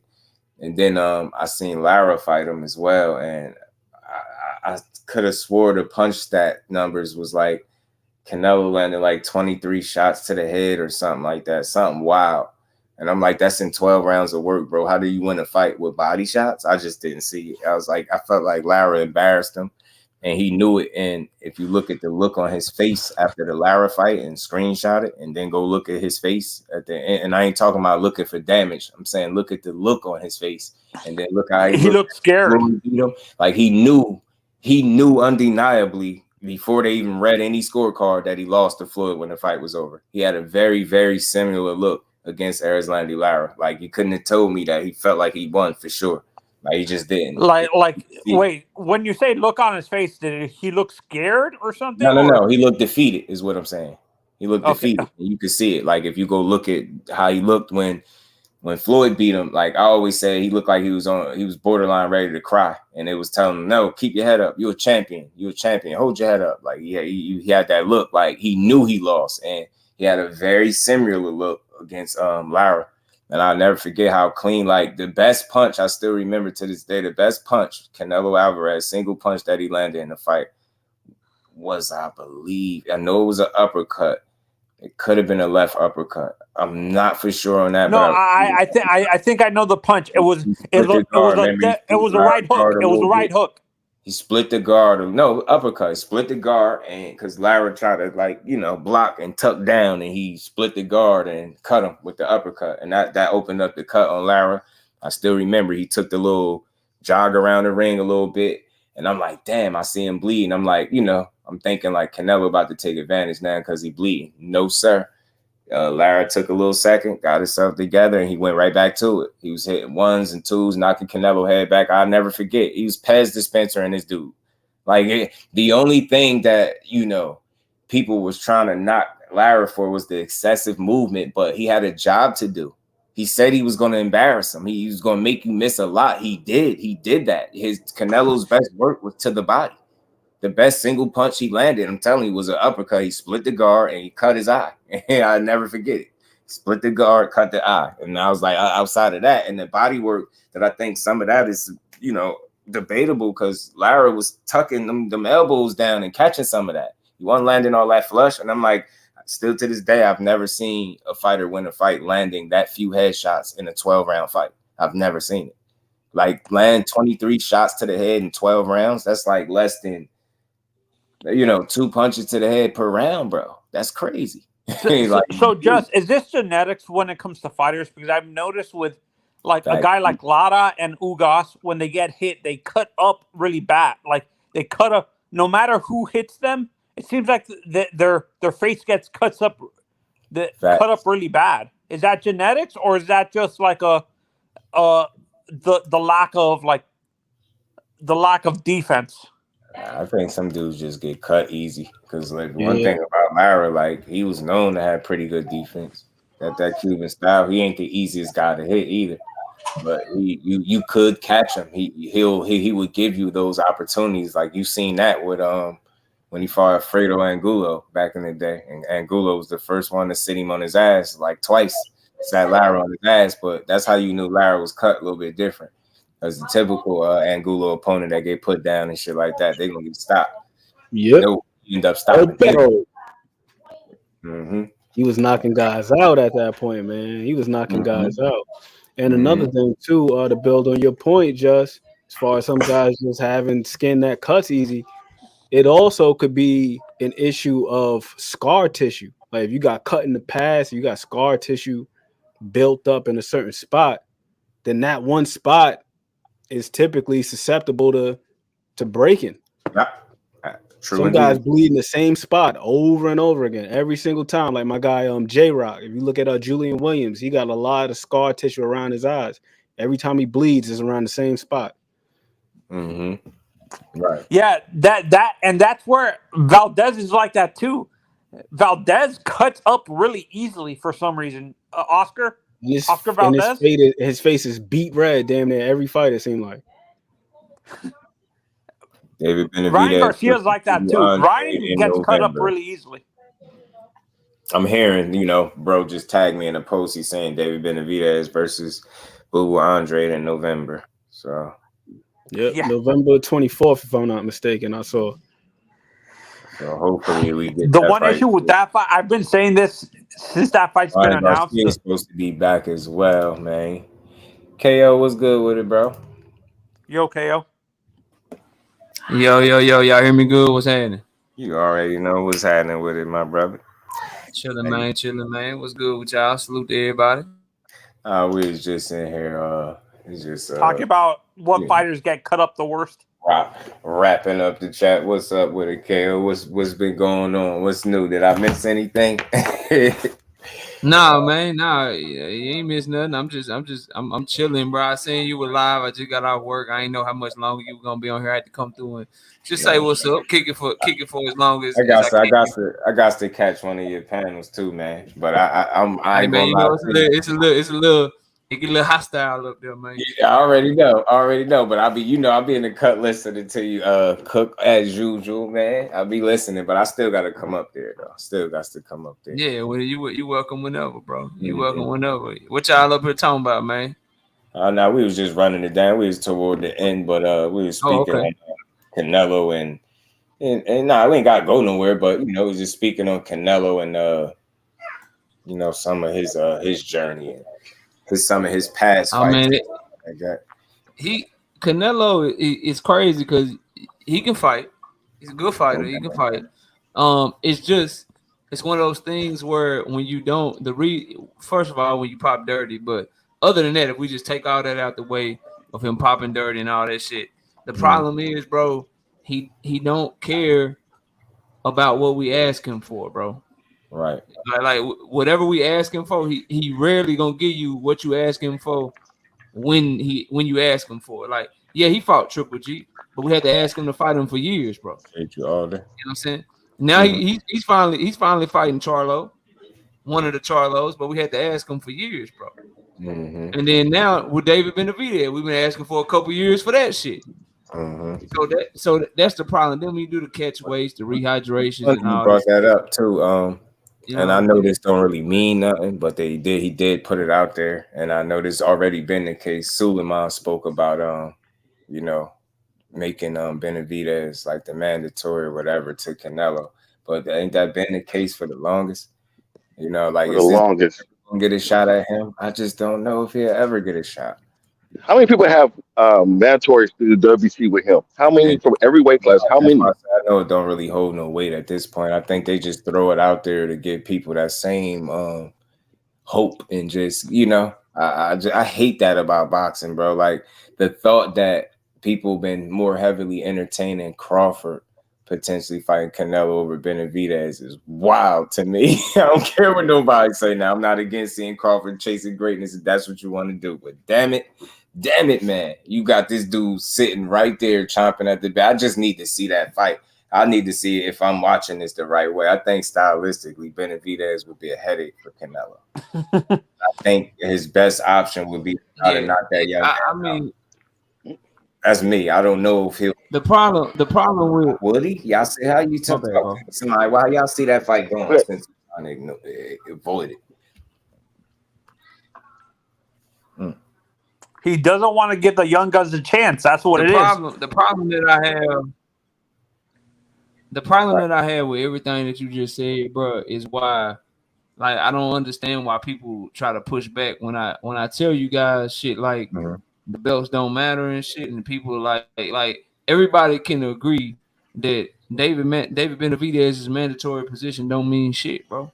That if Canelo don't want to fight him, he ain't gonna fight him, bro. He ain't gonna fight him. And That's so sad. when you have shit like this happening in boxing, it's happening in boxing regularly at multiple weight classes and shit. Why do people put so much stock on these motherfucking belts, bro? Champions don't even have to move like champions, bro. Canelo is about to fight. This would be his third opponent in 4 fights that wasn't a 168-pound fighter, bro. And that's wild. And KO, that's why I get upset. Oh, his third fucking fight out of 4 fights. So 75% of his last 4 fights, he ain't even fighting somebody at 168. Ain't nobody talked about stripping his ass. Ain't nobody talked about putting him in recess. Ain't nobody talked about forcing him to fight. They should let him do what he want to do, bro. And KO, that's why I get irritated when people say Floyd didn't even win undisputed. What the fuck for? We can just go up and down and get money and belts. It's too much stock and put into that, and it's like when KO, when you say what you're saying about belts don't matter, the reason why I think some people argue is because they think when you say that, you're indirectly or directly discrediting their guy that has undisputed, when that's not the case. And I feel like belts only matter when they're attached to the right kind of fighter, to me. Like Tyson Fury is the prime example of the opposite of that. He's making a mockery of the sport. So he gives like those arguments when you say belts don't matter. He gives those, arguments for letting him move the way he's moved. He's showing you they don't matter. Canelo Alvarez, like you just said, bro, in his last 4 fights, 75% of them was guys that's not 168 pounders. This is exactly what you're talking about when you say belts don't matter. It's situational to me. It's like depending on who is attached to it, if they really accepting the responsibility that come with having those belts and moving like a real champion. And when you strategically making bag moves, you can be called out for that. It's no slight to the man, but that's what he's doing. That's exactly what he's doing. Salute to my guy, Ricky Williams. I just seen your post too, November for Boo Boo and Benavidez. Let's see it, man. We need it. Because he out here talking about Munguia got me concerned, bro. Why the hell you thinking about that guy? He don't want to fight nobody. Jaime? He wants to fight Jaime or something? Nah, he was saying like they was ready to fight, but their team, Jaime and his team backed out. But that's the same old song and dance. I think that dude been turning shots for the longest now at this point. What happened with David Benavidez was somebody brought up David Morrell Jr. to his dad, and his dad started talking about Jaime Munguia, everybody but David Morrell Jr. He like, nah, shit, hey, man, Jaime Munguia. That's how that shit came about, man. The main thing that pisses me off about the Morrell situation is I will pull up an interview right now, or not even an interview, so like a clip showing you this guy tagging David Morrell by name and telling him it's time to fight, and the back and forth, it's enough of that and all this stuff. And then when it came time for it, you said this man needed to grow his name. Like, are you serious? Like, who you think you playing with? Like, we don't got them receipts, man. Fight that dude. You making your son look crazy, because I would hate to think it's David. I would hate to think that that's the guy that's doing it. Like, but his father be putting his foot in his mouth. 1 minute you talk like you want him to fight him, and then now he got to grow his name. Yo, y'all really don't like Jerry. You don't like Tank, do you, bro? Yo, look, the CEO say he's gonna fight these top guys. I can't make Tank fight nobody. I'm telling you, I'm not ruling out the possibility of him fighting nobody, bro, until he stop boxing. You get what I'm saying? What I don't like about that though, Just what I don't like about that happened. What I don't like about Leonard Ellerby's comments though, bro, is like you did an interview on the post-fight press conference. You said Tank ain't with Mayweather Promotions no more. Tank Davis said that it's GTD now. He ain't with y'all no more. Floyd done said sometimes, he wish him the best, and Floyd done said he ain't with us no more. So why are you talking like you still got some like everything? My issue with Leonard is that everything he says paints Tank Davis in a negative light, bro. It do, and nothing sounds like for sure or certain. It's like uncertainty when he speaks. of him, and maybe that's why, because he truly don't have the hand. Maybe I hope that's why it sound like that, because I don't, what he say don't be sounding promising. Now you speaking out, like another thing he came out more recently, said you don't know, you're not sure if he's fighting again for the rest of the year, and I'm just like, why he keep dropping those statements? Like, damn, I like the silence of Tank, but sometimes I wish he would talk some more. Like I said, this is one of them times where he needs to talk, bro. Yeah, I like, give me more Tank Davis talking, please. Like, please, like, like at this point, like I need to hear it, bro. Because I can't defend him in no way when people say you want to see him fight, but I don't need to defend him. These fights y'all asking for, it's not a fight that y'all asking him to get. Nobody that you asking him to get in there with, do he not have a chance at beating, in a very good one. So that's where I start with it. So, and I feel like if I feel like that from the outside looking in, the people that work with this dude on a regular basis got to feel like that. I refuse to believe that these dudes are not confident in him the way people want me to believe. Now, it's some things I feel like you just had to consider early with his career and how it was going. Like I said, now, if you're going to judge him now, especially if it's him not being with them, then he gave us 2 back-to-back fights that, you know, I respected both of them. So for me, if he gonna fight again before this year is out, I would love to see it. I wouldn't so much. Again, I don't care about Pitbull, Cruz, but given that he already gave us some fights, if that was what it was, so be it. But the next year, I feel like 2024, I want to see him mash the gas respectfully. And the only reason I'm kind of giving him somewhat of a pass in this instance because of the situation, you already having 2 fights. So I ain't expecting. And then if you look at the landscape of things, the name guys that people want to see him fight, I think have, you know, obligations already. People kind of tied up, if you're being completely honest. So the list of actual names that would make sense given the circumstances and the time frame, like in scheduling, it's not going to be the names that people want. So again, I'm not killing him if he end up slipping in a Pitbull Cruz rematch now. I don't want to see it. I want to be very clear, but 2024 is when he need to mash on the gas respectfully. I'm going to do what Canelo do to De La Hoya voice, not mine. All right, about to get a fight with John Ryder. De La Hoya said most likely next. Yeah. Said belts, he does not care about him. Yeah, Jerry, he obviously don't. But yeah, we want to see all these dudes fight the best. There's no protection to Tank, but I don't think he need it. I just think people gotta you gotta wait and see. Only time will tell, right? Who he's gonna fight and when he's gonna fight him. But I just refuse to believe that dude's not confident in his abilities.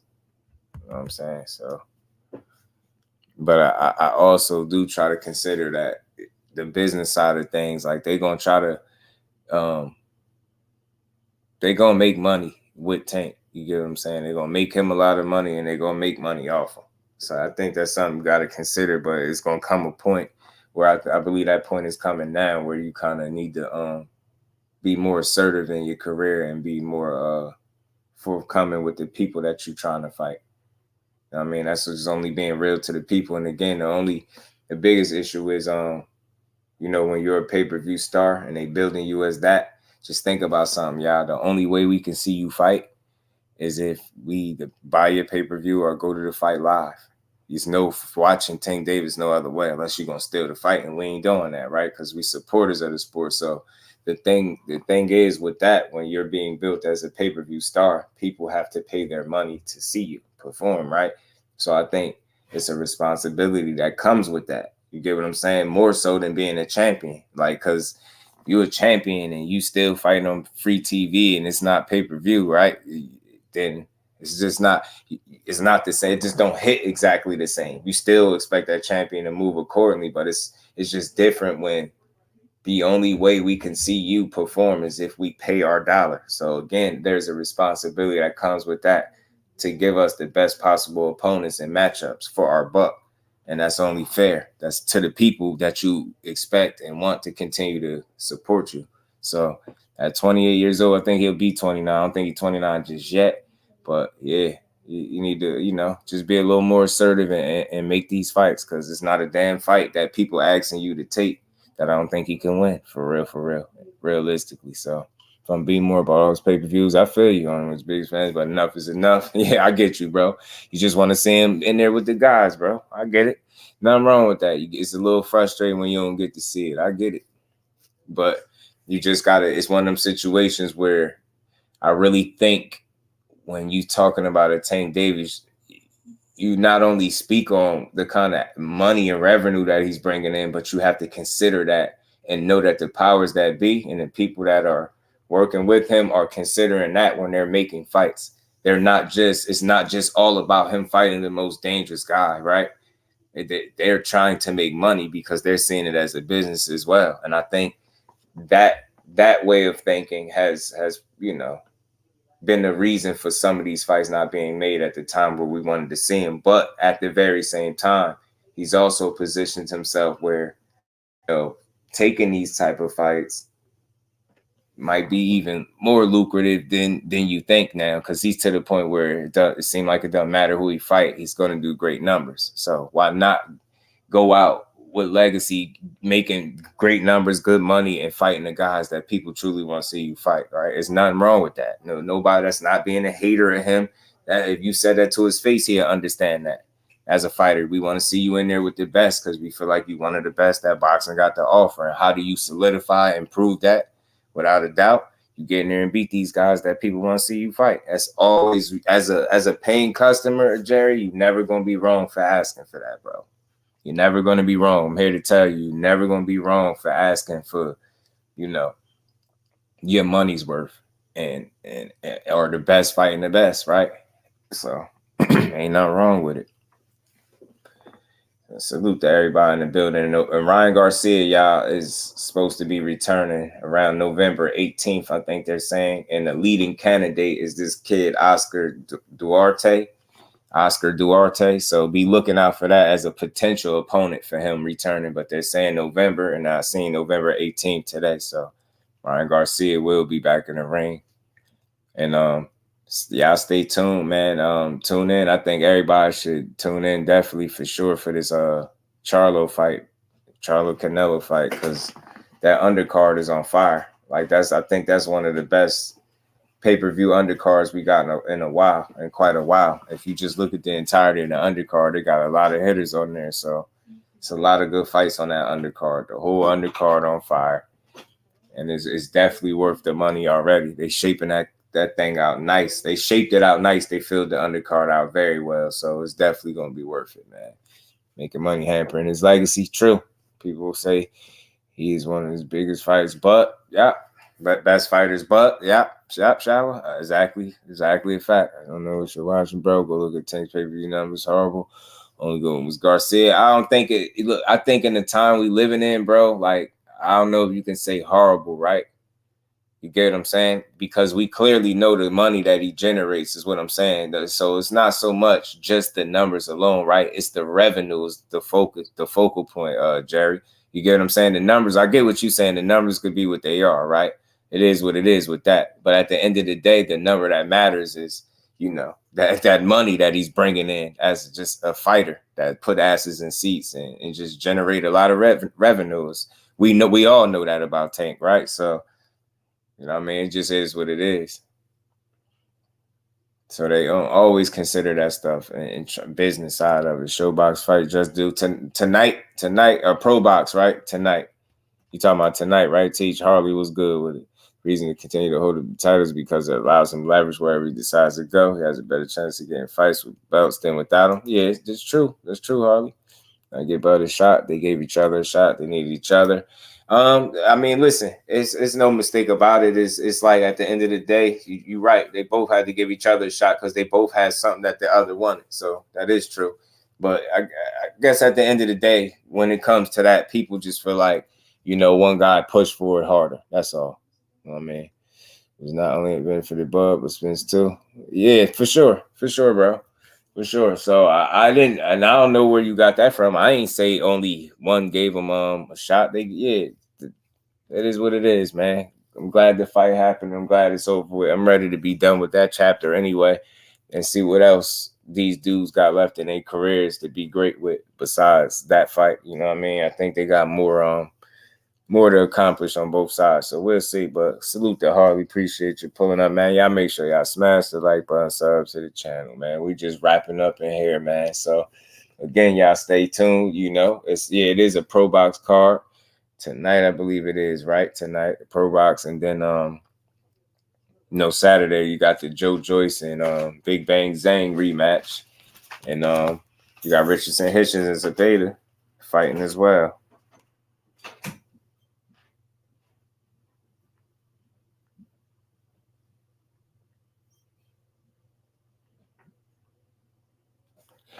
So salute to everybody. But yeah, man. So y'all stay tuned. September 30th is gonna be a banger, man. They got a lot of great fights on that undercard. So that whole card is filled out well. But I was gonna try to run through all the different fights, but being that we already over 3 hours into it, I think I'm gonna come back tomorrow and we're gonna talk about the full undercard. They got a lot of good fights. Salute to Troy, man. Much love and appreciation. Yeah, I'm hearing this for November, bro. I'm hearing this for November, Troy. Appreciate you stopping through too. Yeah, I'm hearing this for November. The Andre and Benavidez for November. So I'm hoping everything is going according to plan. And we gonna see, man. We gonna see. But again, salute to everybody in the building. Y'all smash the like button, sub to the channel if you haven't, and turn them notifications on. Much love and appreciation to everybody in the super chat, man. Much love. And we'll be back tomorrow. Y'all already know our time, 4 o'clock, to build on boxing. Y'all know how we do, one build at a time. We build boxing up over here. We don't tear it down. And we just got through. We're giving boxing its just due, man. Y'all know how we do over here. So with that, man, y'all make sure y'all enjoy the rest of y'all Wednesday. And y'all meet me here tomorrow at 4 o'clock, and we going to build some more. So with that, we up out of here, family. Peace.